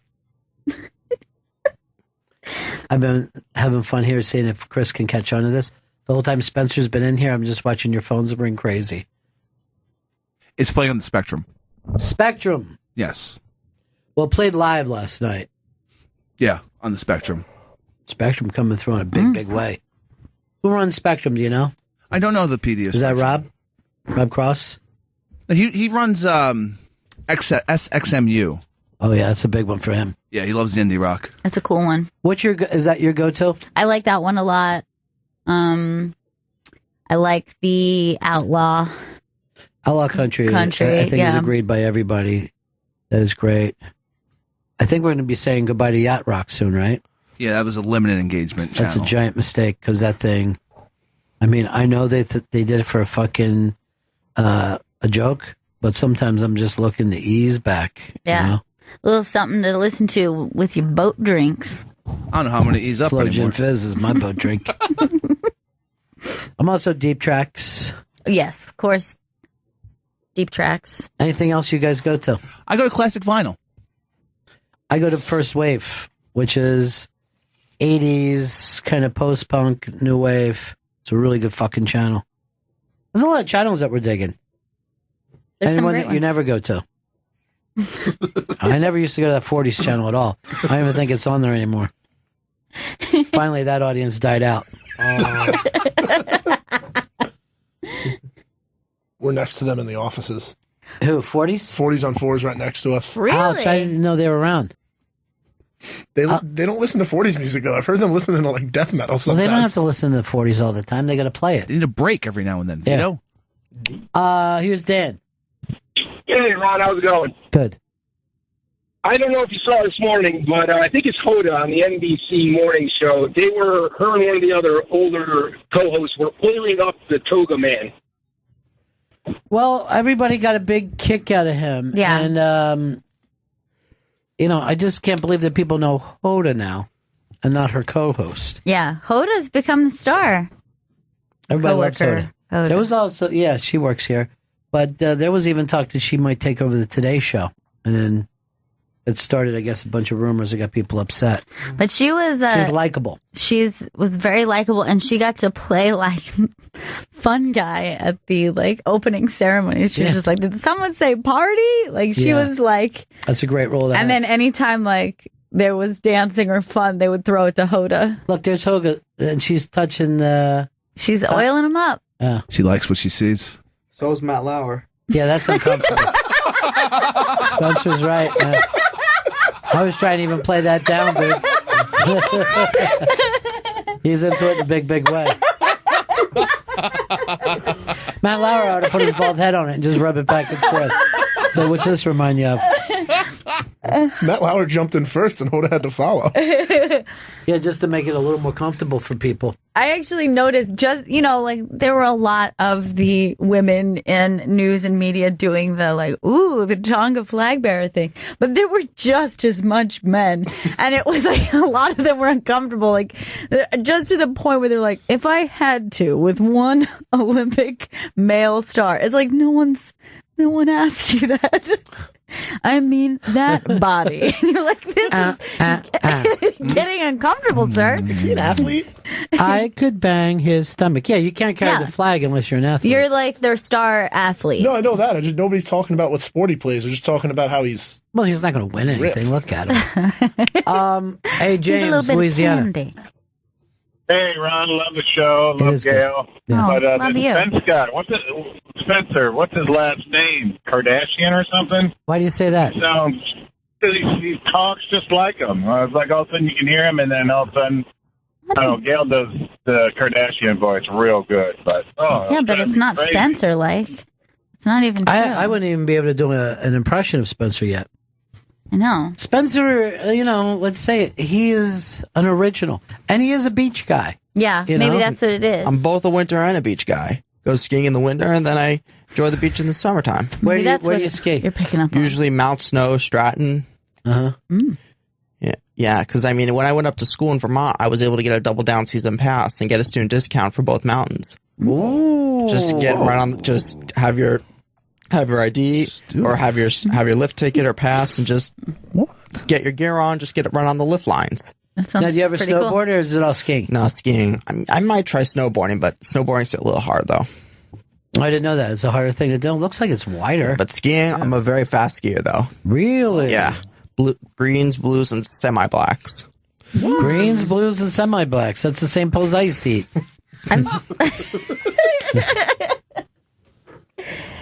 Now, what is it, Chris? You want me to break? We haven't broken yet today. All right. I was going to ask a very important question, Spencer. Now I can't because I have to say it's Bennington. Bennington Show, also known as Olympic Central. We are where NBC is getting their news from. And I'm watching women playing rugby right now. Again, this is something I never thought I would see. It's badass. It's really badass. And I have to imagine each one of their sports must also have their own fetish devotees. That there's got to be strong rugby player. Yeah, there's got to be some guys that just want to be tackled by a rugby player. I can't see who the two countries are from here, though. Is Canada one of them? Canada and Australia. Didn't Canada just play last night or yesterday? You can't play rugby 2 days in a row, can you? It doesn't seem like it would be an easy sport to do that with. Body would be destroyed. But it looks like Canada is crushing. Really? No, sorry. Australia is crushing, yeah. Because I was going to say, I would think that Australia would always be the rugby favorite. Yes. 17-0. Got to get some points, Canada. Then again, this I don't might be know a replay. How many points everything's worth.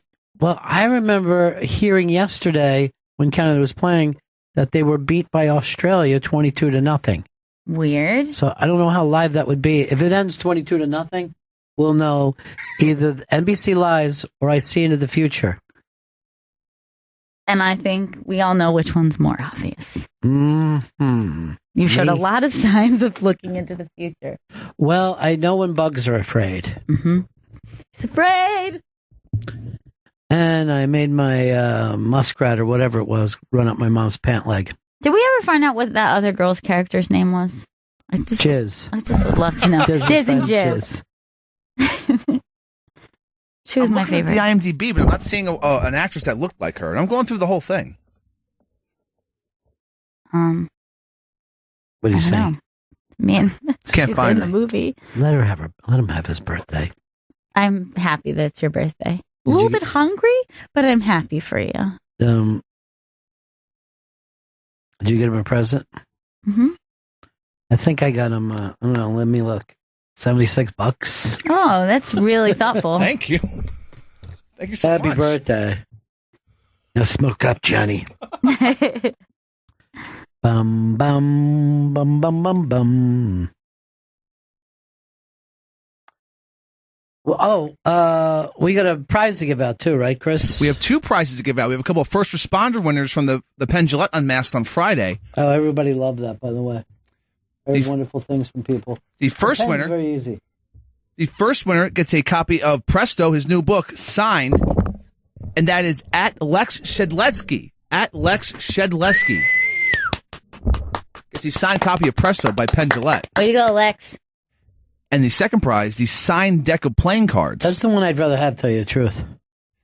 At Creep Boot Mike. At Creep Boot Mike wins a signed way to go, Creep Boot. Deck of cards by Mr. Penn Jillette. That's great. I like when we have winners. That's a very cool prize to have. Signed cards by a magician? Yeah. It's all Spencer Berger. What? Yeah, he picked up the cards. He got them here. Lately, he's been crushing.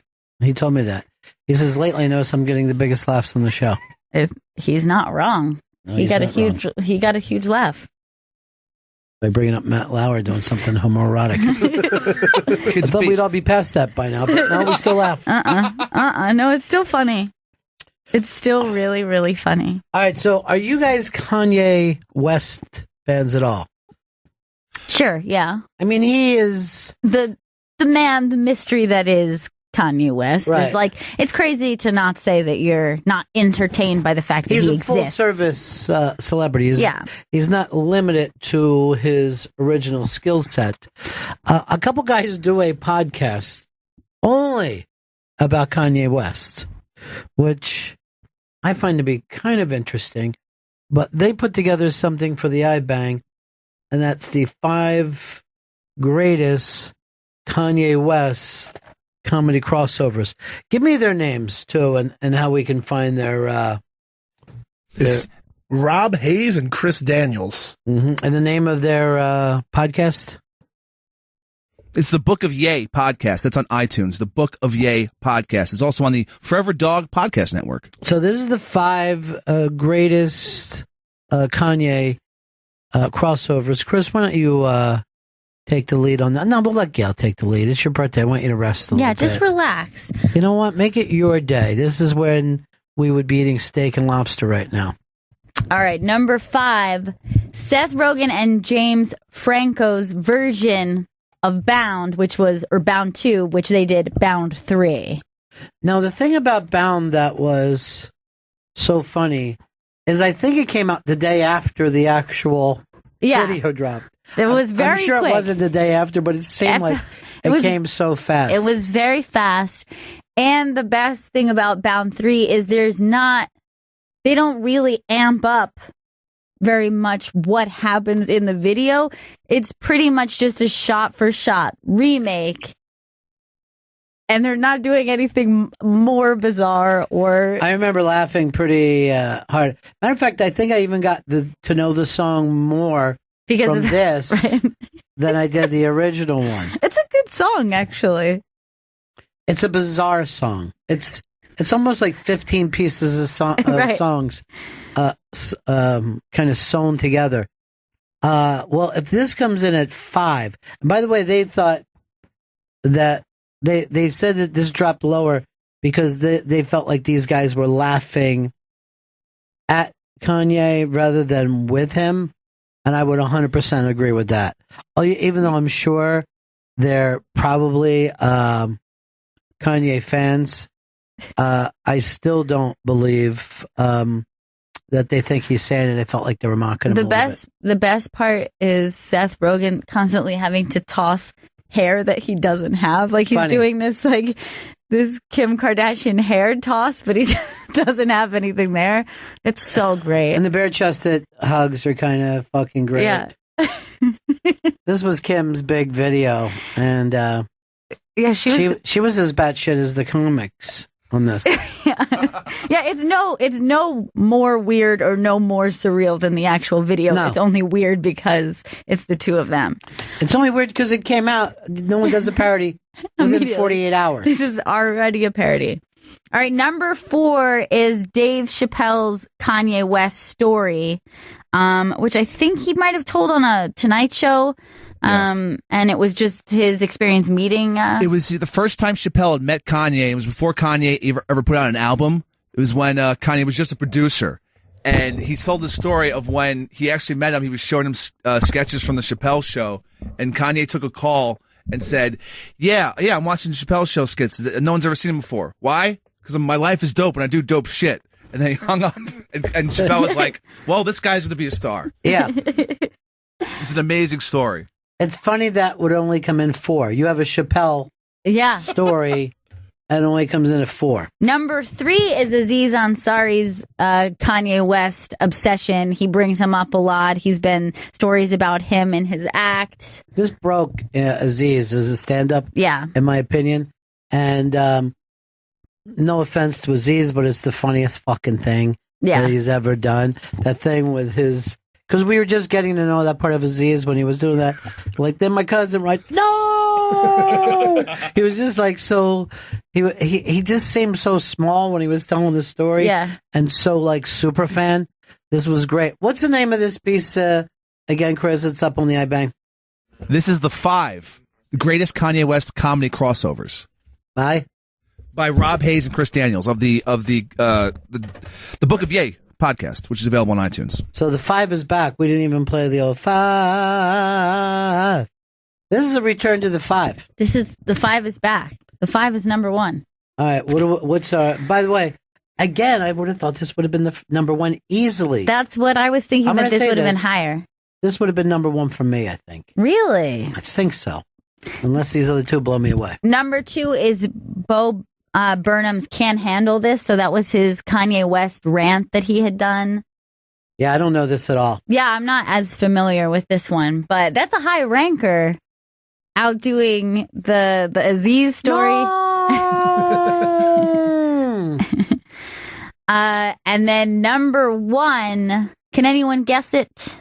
Number 1 comedy crossover. I have a guess. When he was with Mike Myers, and he said George Bush doesn't care about black people. That was really fucking funny. It's funny, but surprisingly, that is not in the 5. That doesn't even make and that was 10 years ago. So this is way how long Kanye's been running around. I'm going to that made me laugh the hardest. I'm going to guess ends in Paris. Because I was rolling on the floor the first time I heard that. That was not meant to be comedy. I didn't know that. Bullshit. Number 1 is Zach Galifianakis, Can't Tell Me Nothing. I fucking love this. The music video that Zach Galifianakis did for that is so damn funny. And the song's great, too. Playing slow. Yeah, why is it so slow? That looks like it's the screwed and chopped version. That's the version where they slow it down. Oh, that's a mistake. Regular. The regular was great. Now, was Zach already a movie star by the time this happened? He was. He definitely wasn't at movie stardom. He hadn't done Hangover, right? No, the comedy special, Live at the Purple Onion, had come out, but he didn't know movies. Okay. When this song came out, Gail's little niece was visiting us. I'm not even kidding. We played this video and sang the song along 30, 40 times. At least. And to this day, we text the lyrics to each other. Yeah, randomly. Or if the song comes on, we'll text each other, or like a clip of us singing along to it. It's fucking hilarious. Yeah, that was a good number 1. I would agree that's the definitive number 1. It's maybe one of the best music videos of all time. Well, when he looks over at that cow twice, like, what the fuck are you doing? And there's like literally no sense to what they've chosen to do. It's just supposedly Zach's farm that they're actually doing some work on. And also Will Oldham is in it, which is so...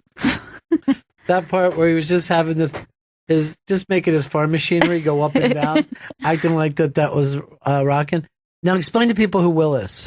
Will Oldham he's an actor, he's a musician. What does he go by when he's a musician? It's like William Prince something.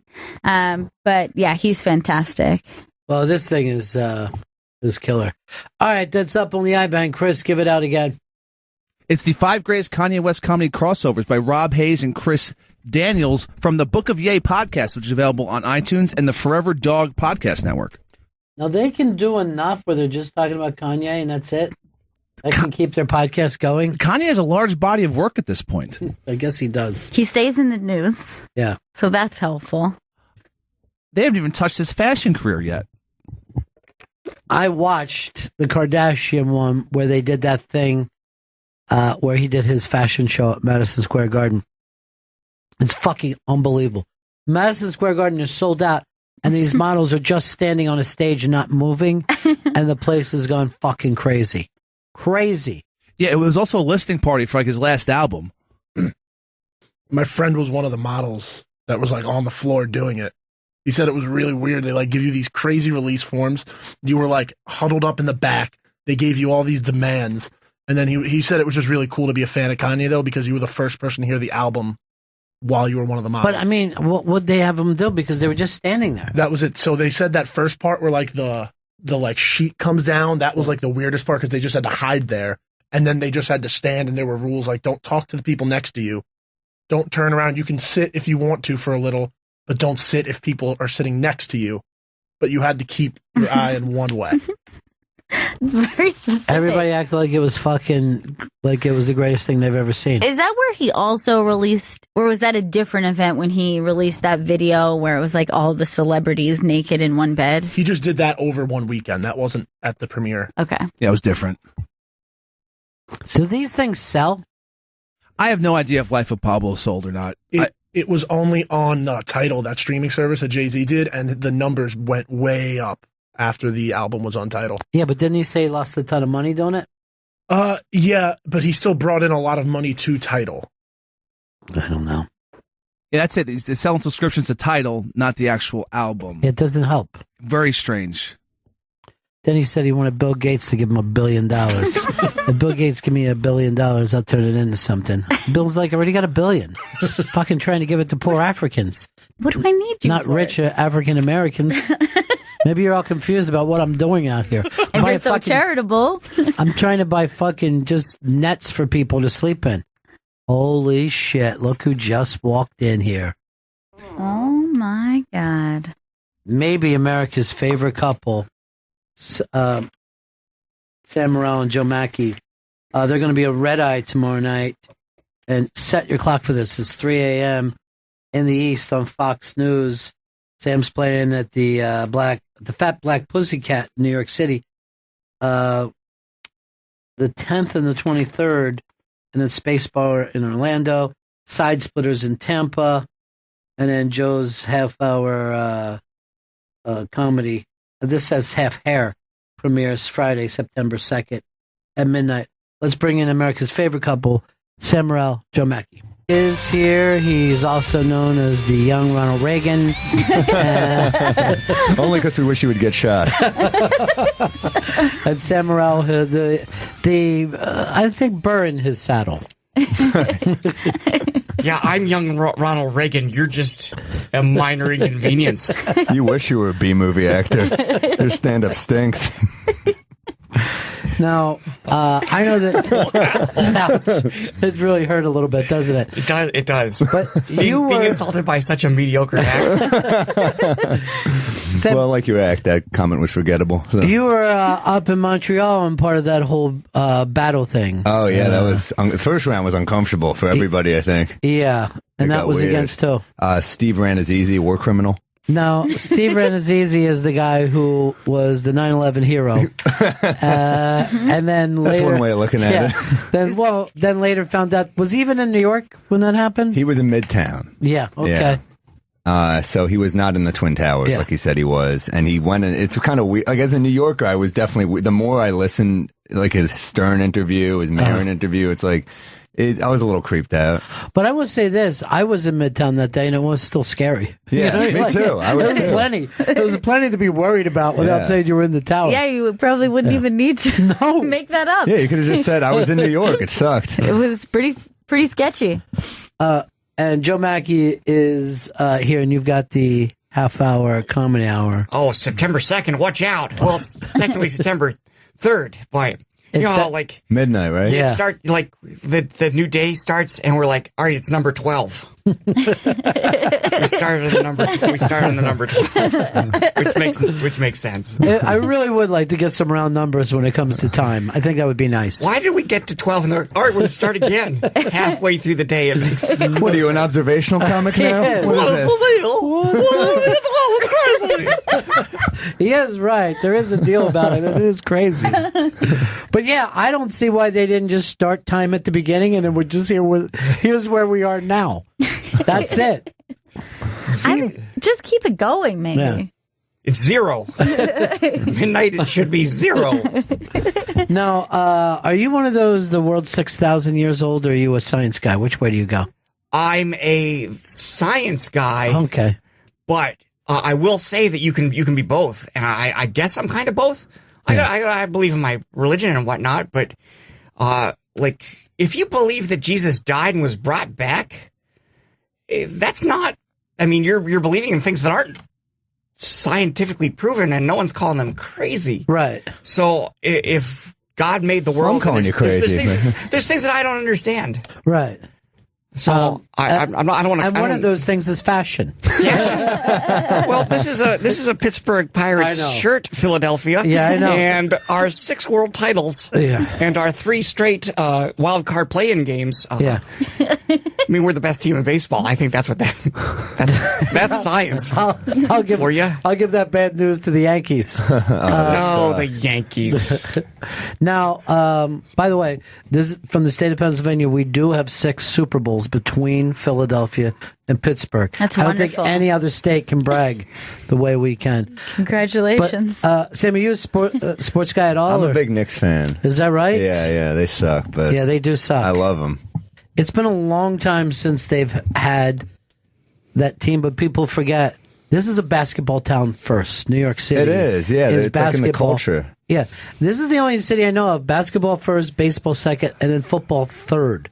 Yeah, because football's in Jersey. It's not even in New York City. But I even think it was. I don't think it matters as much to New Yorkers. It's just...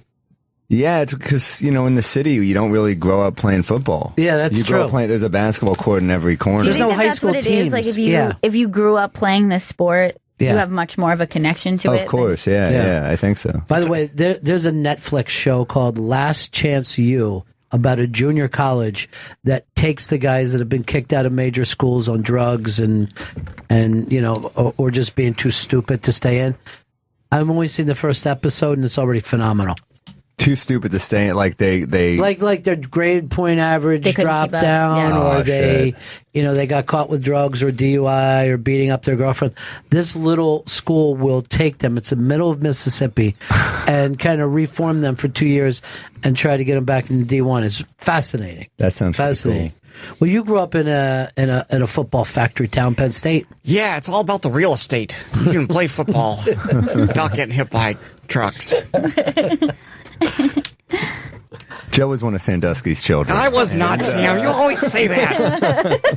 But seriously, it'd be a nice brand for you. That you could come out, just do 5 minutes of what it was like. Yeah, I mean, you're the next Red is Easy. Just say you're in it. You could do it. There wasn't even a Merrill Lynch over there. Yeah. That Ran As Easy match was uncomfortable. That was like the talk of the fest for me. Like every person was coming up, they're like, that was weird for him. I mean, he came out and flubbed his opener. I think I got in his head a little bit. Well, I played a lot of mind games with him. He came out and tried to attack the fact that your chick was a victim as if that was going to get the audience. And I had a great line for it that he made something up too, so I had a line where I was going to say, keep exploiting victims. It's worked out really well for you. Oh, that's great. And I couldn't get to it because he made up something about a court case, and I was so angry that he made up something about something like that. Like that, like if you're going to joke about something like that, fine. Right. But that was an uncomfortable match. Well, that's what I love about all the roasts is no one's happy when they're over. Like people are like, I was happy when I got knocked out in round 2. I had fun. Yeah. With Sarah Tiana. I thought we had like a good thing, but I was like, I just got a creepy vibe from Steve, kind of.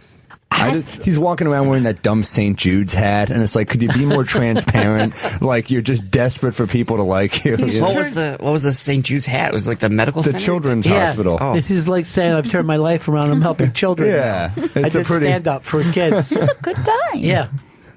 I think it's amazing that he hasn't just like left, and he's like, "Hey, it's something I did." You know what I mean? Because it isn't like you got drunk and drove into another car. You kind of made something up and stayed with it for years. That's a tough one to come back from. And what was the actual what was the thing that broke the story? That the New York Times. They fact check everything, and he was like, "Well, this is where I was," and they were just like, "Oh, we checked that. That's not true." And then he's like, "Well, I'm in this other thing," and they're like, "We checked that also. That's another lie." And then he was just like, "Ah, fuck." He said he was he's working for Merrill Lynch, and they didn't have offices in the Trade Center. And like Marin isn't going to check that, Stern isn't going to check it, right? But that's New York Times. This is what happens if we eventually do get rid of newspapers.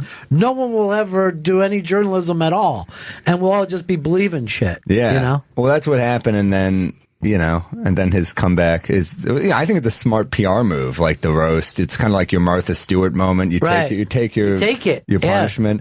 And it was a little annoying that they made like 10 9/11 jokes before I got on stage. I'm like, you're kind of stepping on my shit here. Yeah, I know. What am I going to talk about? That he's a ginger? Who gives a shit? He was on the league? No one gives a shit about that. He's a fifth lead on a mediocre show. No one gives a fuck. But I was noticing that they were all doing bits, that should have been 7 of your lines. I know. It was I feel like I had one that didn't get what it deserved because of that. I love the fact that the judges weren't familiar with the format at all throughout the entire thing. And because at one point, when the wave jumps up and runs across, David Spade is just going, "Who the fuck are these guys?" Yeah. The wave is just three dudes that jump up dancing after a punchline hits hard. It's kind of funny. Yeah, David Spade was kind of like, he seemed a little confused. Kevin Hart was so good, I thought. Kevin Hart killed it. I heard someone say it seemed like David Spade was doing a favor. Like, will you do this? He's like, all right. So it's a free trip for me and my chick to Montreal. We get a room and our meals paid for. Okay. And it only lasts 10 minutes, then I'll do it. My friend's writing for the Rob Lowe roast, and he called me yesterday to run some of the lines, and David Spade's a roast master, so I got to write some Spade jokes for him.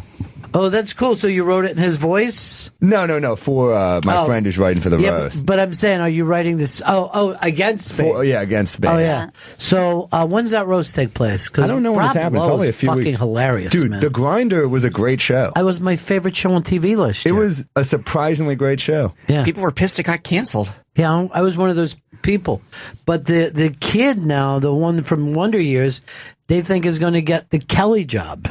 That he's going to be getting Regis's old Isn't gig. he a director or something, too? Yeah, I think he directs, he writes. He's just a talented guy. Fred Savage? Yeah, Fred. Wow. Yeah. But the thing is, he's one of those, he was a kid actor, but he grew up fine. He did okay. Yeah, it's almost stunning. As far as we know. It's so. There's always something, right? Hey, so you're going to be? Are you going to be the wave of promotion today? You're going to give these guys the plugs they deserve. This is what they deserve. Sam Morril and Joe Mackey are in studio. Sam and Joe will be on Red Eye tomorrow night at 3 a.m. East on Fox News. Killing it. It's Sam's performing at the Fat Black Pussycat in New York City August 10th and on the 23rd, at Space Bar in Orlando August 24th. I couldn't get the pulse, so. At Side Splitters in Tampa August 25th through the 28th. And Joe Mackey's Comedy Central Half Hour premieres Friday, September 2nd at midnight. The guy from Side Splitters stopped in. I guess I knew him a million years ago, but he was the only guy to be clapping for Trump stuff up there. Oh, I'm sure. I was glad to see it. He was just one dude like, yeah! We could tell you were a Trump supporter by that pinky ring. Now, Joe, have you left the party on the Trump thing, or are you still backing him? It's frustrating because I've always wanted candidates to be opposed to free trade. And this time, it was close. Bernie Sanders and Trump both opposed it. And then Trump ended up winning. Bernie Sanders did not.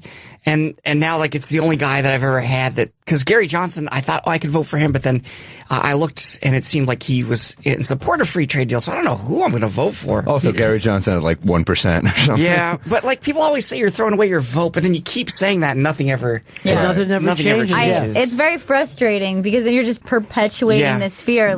Okay, well then we'll just keep falling in line. If there was an industry where there were two companies allowed to have all the business all the time, that'd be a terrible. That's called Coke and Pepsi.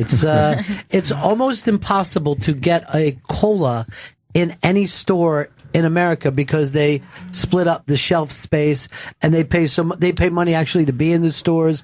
They buy signs for people. So it's very, very difficult to break in. And it's the same way of our political parties. The problem with Gary Johnson is he's got the personality of a guy who owns a Fort Myers Hooters. You know what I mean? Like if this was a Ron Paul time when Ron Paul was peaking, I think that he would easily get to 15, maybe even 20%. But Gary Johnson isn't going to do it. No. Yeah. The whole skiing thing didn't really win people over the way he hoped it would. No. It's also tough for people to, if you wanted to run for president now, it's so difficult to get on the ballot because those rules are made by the Republicans or Democrats that control each state. So they're like, well, I don't want to run as a Republican or Democrat, but you got to play by their rules. That's the funny thing. And I think this year, because of Bernie and Trump, because neither party wanted either one, is the first time that people started going, hey, why are these non-elected people running our two parties? You know what I mean? Who are these people? And how did they fucking just get this whole country in a headlock? Yeah, and I felt like when the emails came out with the DNC, Debbie Wasserman Schultz had to resign. But still, I thought, well, my tax money is paying for those primaries, and they're supposed to be impartial, but their finger's on the scale. Oh yeah. So it was kind of like, well, I guarantee that the Republicans were emailing each other about what the fuck is happening with Trump. Almost certainly. Yeah. Neither one of those guys belonged to that party a year and a half before. Right. So of course the party's going to. I've never seen Paul Ryan and Donald Trump, the two people so reluctant to endorse each other, and then just being like, "All right, fuck it." Here's what I'll just do it in a way that you comedians can understand. I'll bring it down for you. This is the way that you guys feel when a sitcom star closes a show, even though he's never done stand-up before. That's how the two parties are feeling. That suddenly Screech is doing the last hour of every show. Chris, come on, I really want you to be plug guy for everyone needs to see these fellas. Sam Morril and Joe Mackey are going to be on Red Eye tomorrow night at 3 a.m. in the East on Fox News. And then Sam's performing at the Fat Black Pussycat in New York City August 10th and on the 23rd. Space Bar in Orlando August 24th. Side Splitters in Tampa August 25th through the 28th. And Joe Mackey's Comedy Central Half Hour premieres Friday, September 2nd at midnight. I think I need to add more promotion or need to take some of Sam's away because he's got like a list of stuff. He's like, yeah, and I'm at the Wendy's drive-thru. Now, the Fat Black Pussycat is right next to the Underground, right? Yeah, I'm doing it twice a month just to try to build material. In that other room, it's a little smaller than the Underground. The Underground seats a little over 200, so there's not as much pressure to fill. Fat Black's like 80 people, so I can just, even with like 50, it's a good show. And but it's that other room on the other side of the bar, like in between. Yeah, with right upstairs, with the couches and the thrones. Yes. You feel like if you bomb, you're going to be beheaded in like medieval times. It's a little weird, but I like just being able to do a residency. Are you the only guy doing that room, or is somebody else? Colin Quinn's doing it, and that's kind of what gave me the idea to do it, because that's what he was doing to build material. So I figured I would do that too. Although once Colin finds out you're doing it, he'll probably move that show.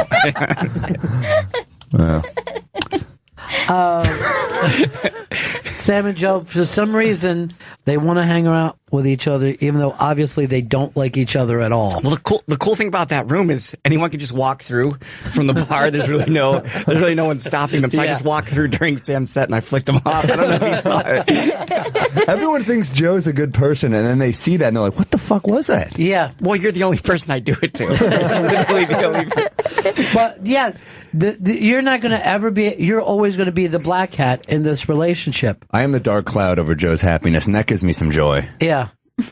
But you're saying that Joe's not the sweetheart that people... No, of course not. I can't wait till the skeletons start coming out. But that's the best position to be, is everybody thinks that you're nice, but you're not, and then you're just driving one person crazy. You're just like, you're a fucking asshole. When Joe goes, so much everybody. No one sees this. When Joe goes on his drug and hooker binges, I'm always the guy to drive him home. You know? It's ridiculous. Who do you think is somebody that people assume... I don't do that. I don't do that.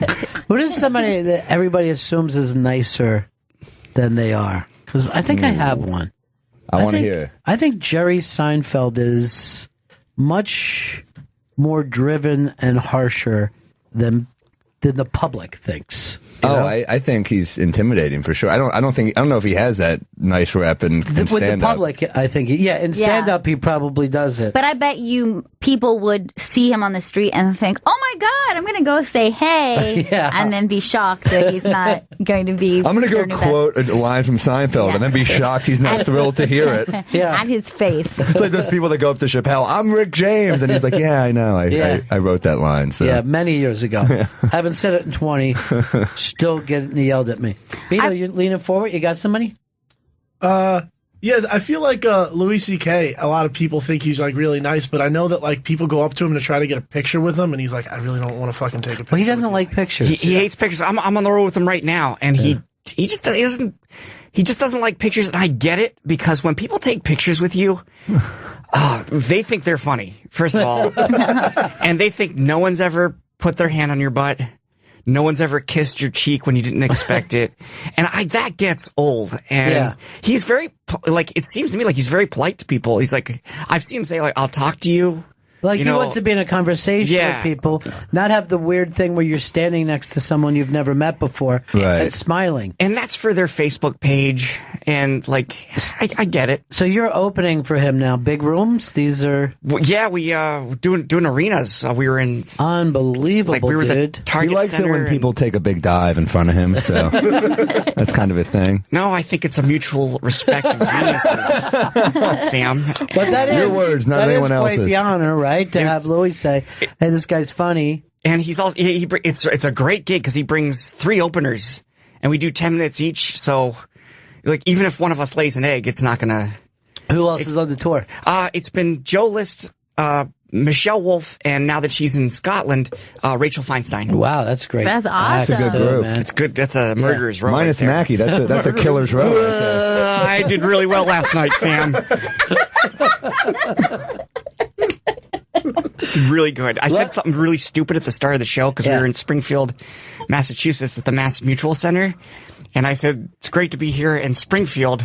Must have been a heck of a field they named this after. So you're probably the laughing same at reaction home. in that room. They laughed. They laughed.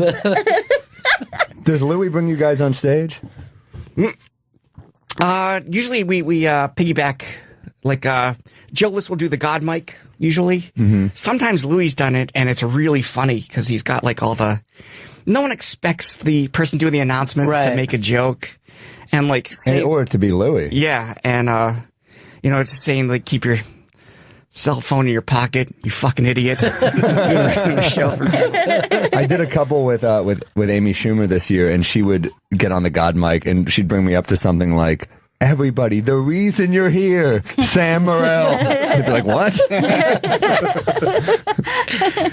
That's always like, I hear Amy, I'm the biggest Amy fan. Who's this guy who just walked Who's out? this Yugoslavian refugee? And then the joke gets even funnier when you hear how bad Sam's act is. You're just like, ugh.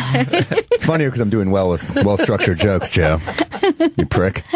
Now, when you only have to do 10 minutes a day, though, that puts that pressure on that 10 minutes. Yeah. To really be good. I had to recover from that field thing in a hurry. That's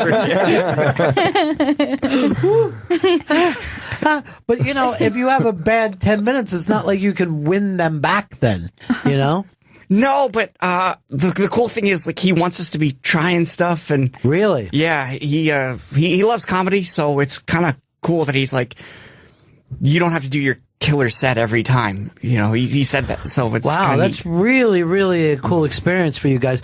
Plus, just to get the fact to work arenas, because it's a totally different thing. Yeah, I mean, there's just even getting used to the sound alone is crazy, and that you have to remember you can't. When you're doing a club show, you're trying to like connect with people in the crowd, but there's just too many people. Right. You can't be like, those people, Section G. It makes you appreciate both, because like to be able to play a big room is a different skill. Sure. And then also I noticed like certain jokes would be like really consistent hitters in a big room, that would not always be as big a hitter in a club room, because they're just like an applause line or something, And the nice thing for Sam is if you're in a 10,000 seat arena and 1% laughs, that's still 100 people, and it might sound like the best laugh you ever had. I knew it was going to take him a while to get to it, and it was worth it. It was pretty good. It's a long wind-up, but he landed it. All right, we need to break here, Chris? Yeah, we need to break, yeah. All right, so do a quick plug. Sam Morril and Joe Mackey in studio. Sam and Joe will be on Red Eye tomorrow night at 3 a.m. East on Fox News. Joe Mackey's Comedy Central Half Hour premieres Friday, September 2nd at midnight, and Sam's performing at the Fat Black Pussycat in New York City, August 10th and 23rd, the Space Bar in Orlando, August 24th, and Side Splitters in Tampa, August 25th through the 28th. Quick break, right back, Bennington. It's the Bennington Show. The Handsome Vault is here today. Joe Mackey. A lot of ladies would like that combination. Yeah. And, of course, Tampa's favorite son, Sam Morril, heading back soon. The original prodigal son of Tampa. Coming back to see you. We always talk about this when you guys come in because our listeners love it, but there's got to be a TV show with the two of you. We're working on it. Some kind of a weird, odd couple. We have it in the works. We're trying to put it together. We got someone who wants to make it, so. Is that right? She's helping us out with it. A lot of people are saying, Joe's the handsome guy that gets all the chicks and Sam's his wacky best friend. That's always ruining everything. Yeah. Sam, you left your science project on my date's purse. But it would be really cool. That's the show. No, that would. That's a great. Itself. Yeah, it does write itself. But just Joe saying at the end of one episode, Sam, come sit at the cool table. I think would be so nice. Solving crimes together. Yeah. Joe's the renegade bad boy who won't play by the rules. I'm the by the book detective. I'm like, I'll beat you up if you don't tell me what I want to know. Yeah, we're working on something, and we hope it. I think it's going to be really good. Well, if you need a police captain, I could be there to scream at both of you. Just solve this crime, man. We're trying, commish. Joe's whacked out from below. He did a taste. Forcing them to work together. Yeah, they don't want to work together. Damn it! I know you don't get along, but you're magic. There's lots of scenes where Sam's checking to see if something's cocaine. No matter what it is. Just keeps doing it. This was pure. Well, almost pure. I probably have to do just a little more. Yeah, now it's feeling. Let me take some to the nightclub tonight to make sure. That is funny because I don't know in real life if any cop would just put his finger in some powder and put it on his tongue, not knowing at all. It's not good for you. No. I had a former coworker who, people had said that she had a past and she had, whatever, but she was like the most bubbly, sweet, like, oh, hi guys. Yeah. So outside of where we worked, there was like a methadone clinic and then like a shelter. And there was a baggie on the grounds with powder inside. We're walking into work and she picks it up and she's like, what is that? And just starts rubbing it on her teeth. And I was oh my God. Dude. What? And she's like, oh yeah, it's weird that this was just laying here. I was like, it was like watching, like your like elementary school secretary do that. Right. And she was like, did not have any hesitation whatsoever. This reminds me, I'll be playing the methadone clinic in upstate New York later this month. So it's the one first. It's also weird that like someone lost their cocaine.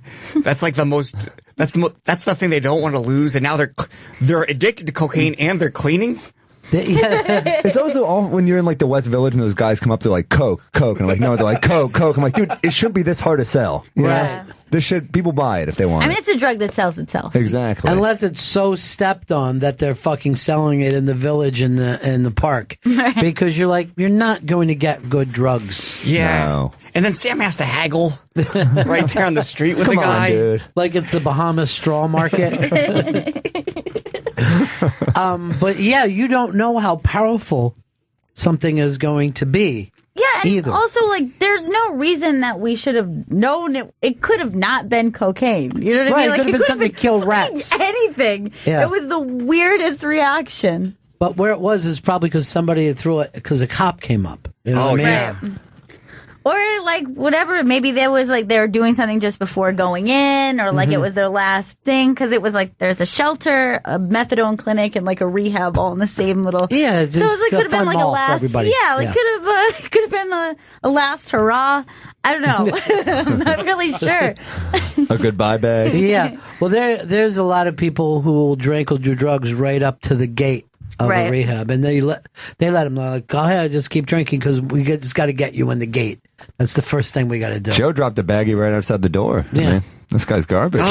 Sam, in case you missed it, listeners, the punchline was that I was in rehab. The joke was that you're still a drug addict, Joe. You could seriously, he doesn't want to fuck with his brand. His brand right Christian now is moms. It's trust. That's what people do. They trust. There's a lot of Christian moms out there, Sam.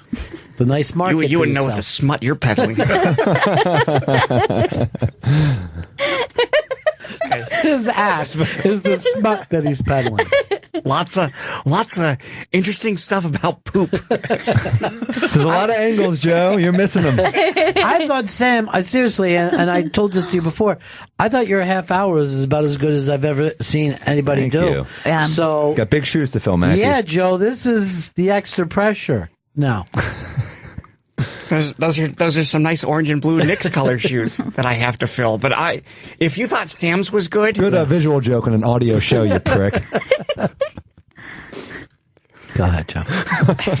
Can I finish? It's like when you listen to a Rickles album. He's like, "Look at this Chinaman." You're like, "We can't see him." So thanks, Don.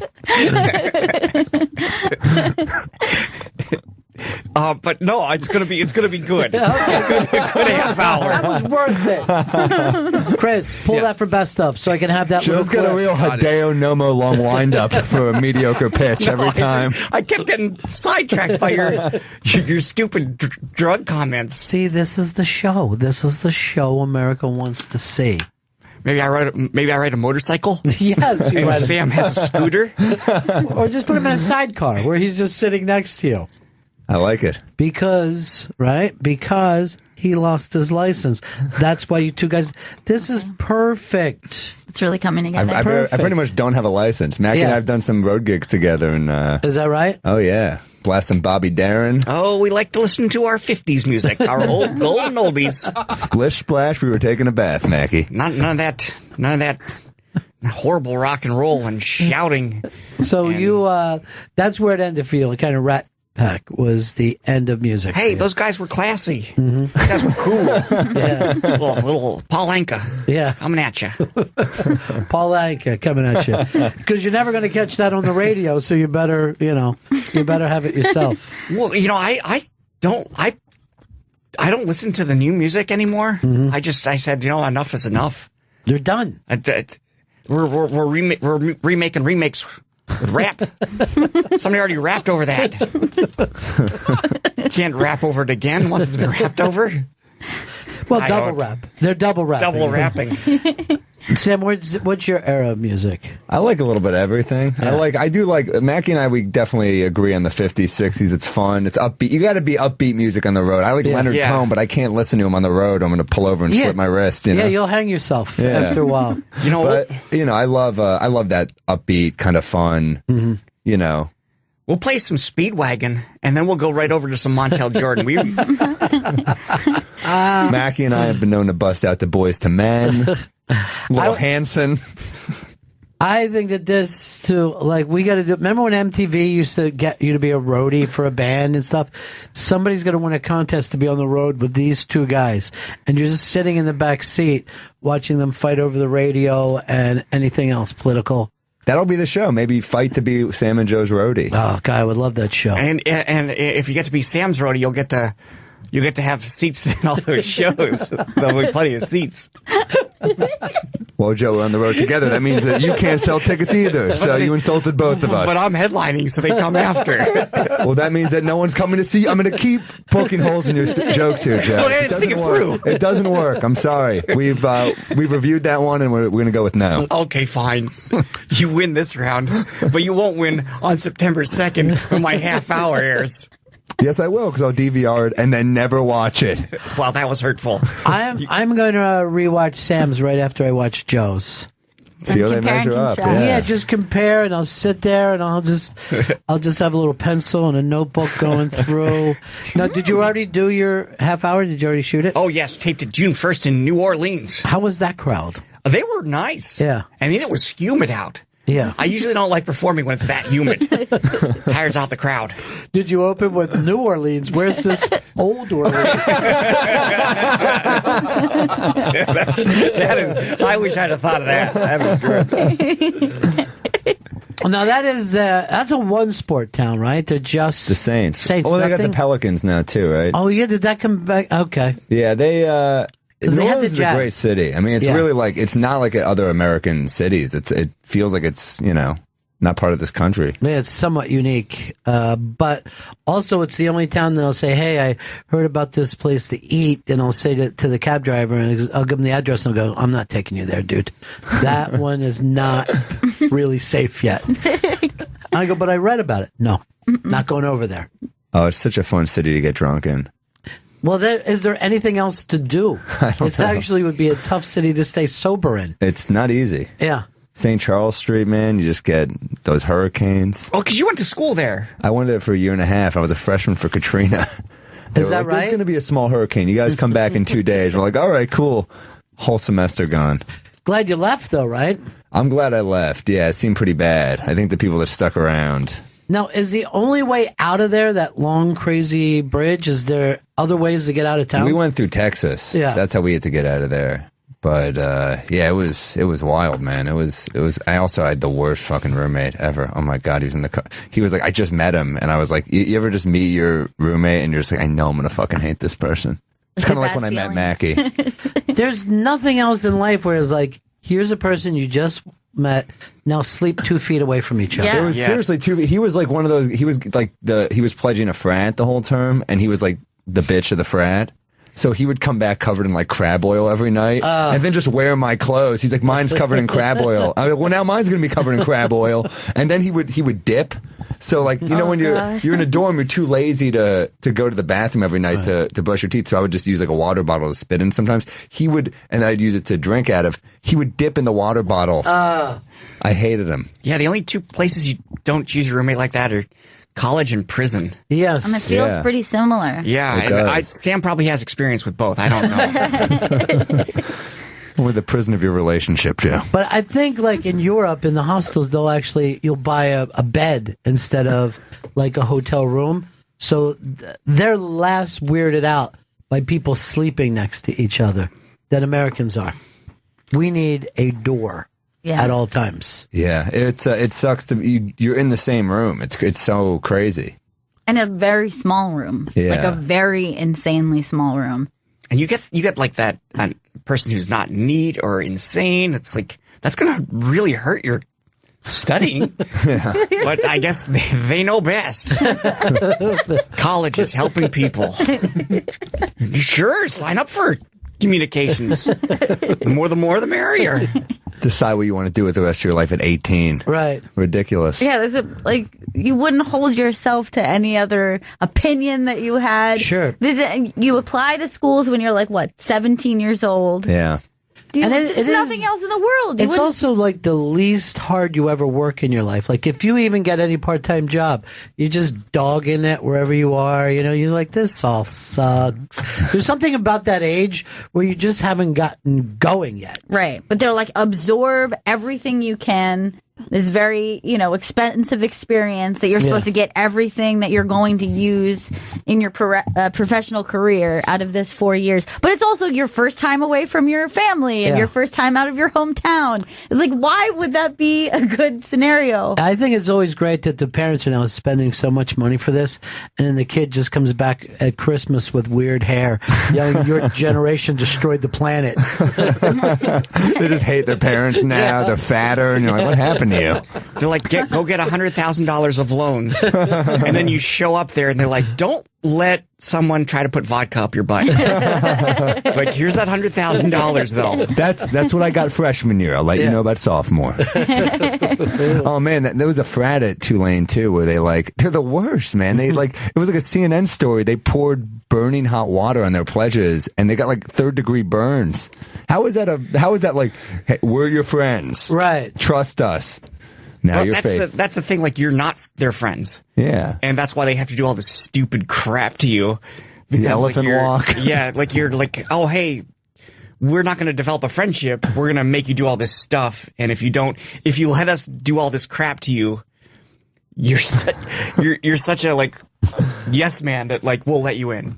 Well, that's the funny thing is like they always think of what frat could do, but it's also a dividing point. Even if people say it 20 years later, like I was in a frat, other people go, oh, you're a frat guy? Yikes. You know what I mean? Like it does also turns off people. I went to a school that had no fraternities or sororities, so I didn't really experience it, but we would go visit friends who went to schools like that. And the first time I was ever in a fraternity, in a party, we were just like, get me out of here. It was just awful. I remember just somebody saying something like, oh, so like what frat are you? He's like, don't call it a frat. We call it a fraternity. Do you call your country your cunt? And we were like, okay, everyone in the car. You should have said, no, I call my pussy my cunt. Just so you know. Dude, they were like the worst. They were the worst creepy scumbags. I remember I got roofied at a frat party. Nice. I'll go to that one then. They gave it to a girl and she's like, I'm too drunk. I can't drink it. I was like, I'll drink it. And I could see the guy's face. Could be like, ugh. And I remember just drinking. The last thing I remember is him raping you. Me bent over a couch. The rules. I just like, the next day, you just like, what? How the fuck did I get back? It's crazy. Who wants to fuck someone like that? I can't imagine why that would be the point of any drug. And I said that to Bill Cosby. I go, Bill? Good friend of mine, Bill Isn't Cosby. that the fun part of sex when someone consensually looks at you and are like, I want to have sex with you and I want to do this? Isn't that like the thing? Like, I like you so much, I'm going to have sex with you. It's really lucky for that woman that you drank that beer. Yes, you're a hero in your own beer stealing I did. way. I don't know what happened to her, but I did my part. Sam Morril and Joe Mackey are in studio. Sam and Joe will be on Red Eye tomorrow night at 3 a.m. East on Fox News. Joe Mackey's Comedy Central Half Hour premieres Friday, September 2nd at midnight, and Sam's performing at the Fat Black Pussycat in New York City, August 10th and the 23rd, Space Bar in Orlando, August 24th, and Side Splitters in Tampa, August 25th through the 28th. One of you guys is working a lot. Mackey's going to Europe with Louis C.K. He's killing it. Yeah, I'll be in Europe with Louis C.K. Ever heard of him? Yeah. Now, what city? Yeah, we have heard of him. What's the other guy we have a problem with, Joe? We're going to Dublin, Edinburgh, London, Paris, Prague, Amsterdam, Copenhagen, Jerusalem, Helsinki. You pronounced about one of those right, so good job. I pronounced them all right, Sam. Check the facts. This is the trip of a lifetime. It's gonna be oh man, it's a trip of a lifetime, and it's like I get to see so much stuff in such a short time with a lot of the travel handled by other people who are good at that. Yes, and you've got 23 hours and 15 minutes a day to yourself. Yeah, will you have enough time to get out, you think, and experience? I would like to. I hope the fans don't, they keep a respectful distance and everything. Let you experience it on your own. Don't hassle you. Yeah, I'm trying to take in the Eiffel Tower, not like take a bunch of pictures and sign a bunch of crap you can sell on eBay. I hope your trip goes like Taken. Oh, God. I'm not familiar with that movie. Don't watch it. Your joke fell flat. Don't watch it before you go. But do you expect any language barrier, or do you think American expats will be showing up at the show? If Sam and I we have a lot of European tourists come to the city and go to shows, and they're taught English. They're smart over there. They teach you a foreign language before you're too old to learn it easily. Right. They're like, hey, let's not wait. Like here we wait till exactly where it's hard to learn a foreign language. Like now it's time to learn Spanish. And we're like, I can't do it. Whereas like they learn it really young there. They learn it when they're learning English at the same time, basically. You meet these people, they know like 6 languages, and that's not at all weird. And here it's like, I know like a few words in Spanish. It's crazy. Right. I think once you figure out Spanish, then you can pick up Italian. You know what I mean? The Romance language. Yeah, the Romance language is kind of, you could say, okay, here's how that's similar. But there's nothing similar to English, We're just, that language What just is sounds what like is English? Germanic? Is that what the base of I it guess, is? with an Anglo-Saxon background, right? But the Germans, we don't speak anything like them. Not even close. And then Trevor Noah, I think, speaks 6 language. And then when you hear him talk South African, it just sounds like a sound machine. You know what I mean? You're just like, how is these popping and clicking and going in a whole different direction. But I agree. I think if you get there early, when you're just learning words, you got it. It doesn't even seem like you're learning it. You're just talking. And if you could master one language, English. I would love to actually understand this language the way an Englishman does. Yeah. Is there a language you guys would go for? I mean, I knew Spanish a little when I was younger. I wish I knew it a little better. It's so useful in America to just know Spanish. I would love to learn Farsi because when my orders come in, I have no idea what they mean. So if I could just learn to talk like the terrorists. And wouldn't that be great too if you just heard your cab driver on the phone and you're like, what? The 13th? Joe Mackey. Well, we got to wrap this one up, boys. You guys are the best, and I want to get this show made. Chris, let's get it made. Time. Do your sound machine. Sam Morril and Joe Mackey have been in the studio. Sam and Joe will be on Red Eye tomorrow night at 3 a.m. East on Fox News. Sam's performing at the Fat Black Pussycat in New York City August 10th and the 23rd. Space Bar in Orlando August 24th. And Side Splitters in Tampa August 25th through the 28th. Joe Mackey's Comedy Central Half Hour premieres Friday, September 2nd at midnight. And it'll be opening for Louis C.K. all across Europe. Go to louisck.net for dates and cities. I'm going to be in Ireland, too, so this will be perfect. Now, do you guys ever do a mashup show together where you walk out and do this? We did it once. Yeah. I thought it went well. I'd love to do it again. The MC threatened to fight an audience member. Louis J. Gomez. Then he brought us up with no break. It was hilarious. You piece of shit, I'll fucking kill you. All right, next comedian, that's it. So you had to win him back a little bit. Huh? We had to promise we wouldn't fight them. Yeah. When you're one moment worried that you're going to be in World Star Hip Hop video, it's not easy then to turn. How has Louis not been in one of those? I don't know. And I don't know what show that he hasn't threatened the audience. All right, that's it for us, guys. We'll see you all again in 1974. Ladies and gentlemen, the evening is over. We hope you all enjoyed yourselves, and we'll see you all again in 1974. Good evening!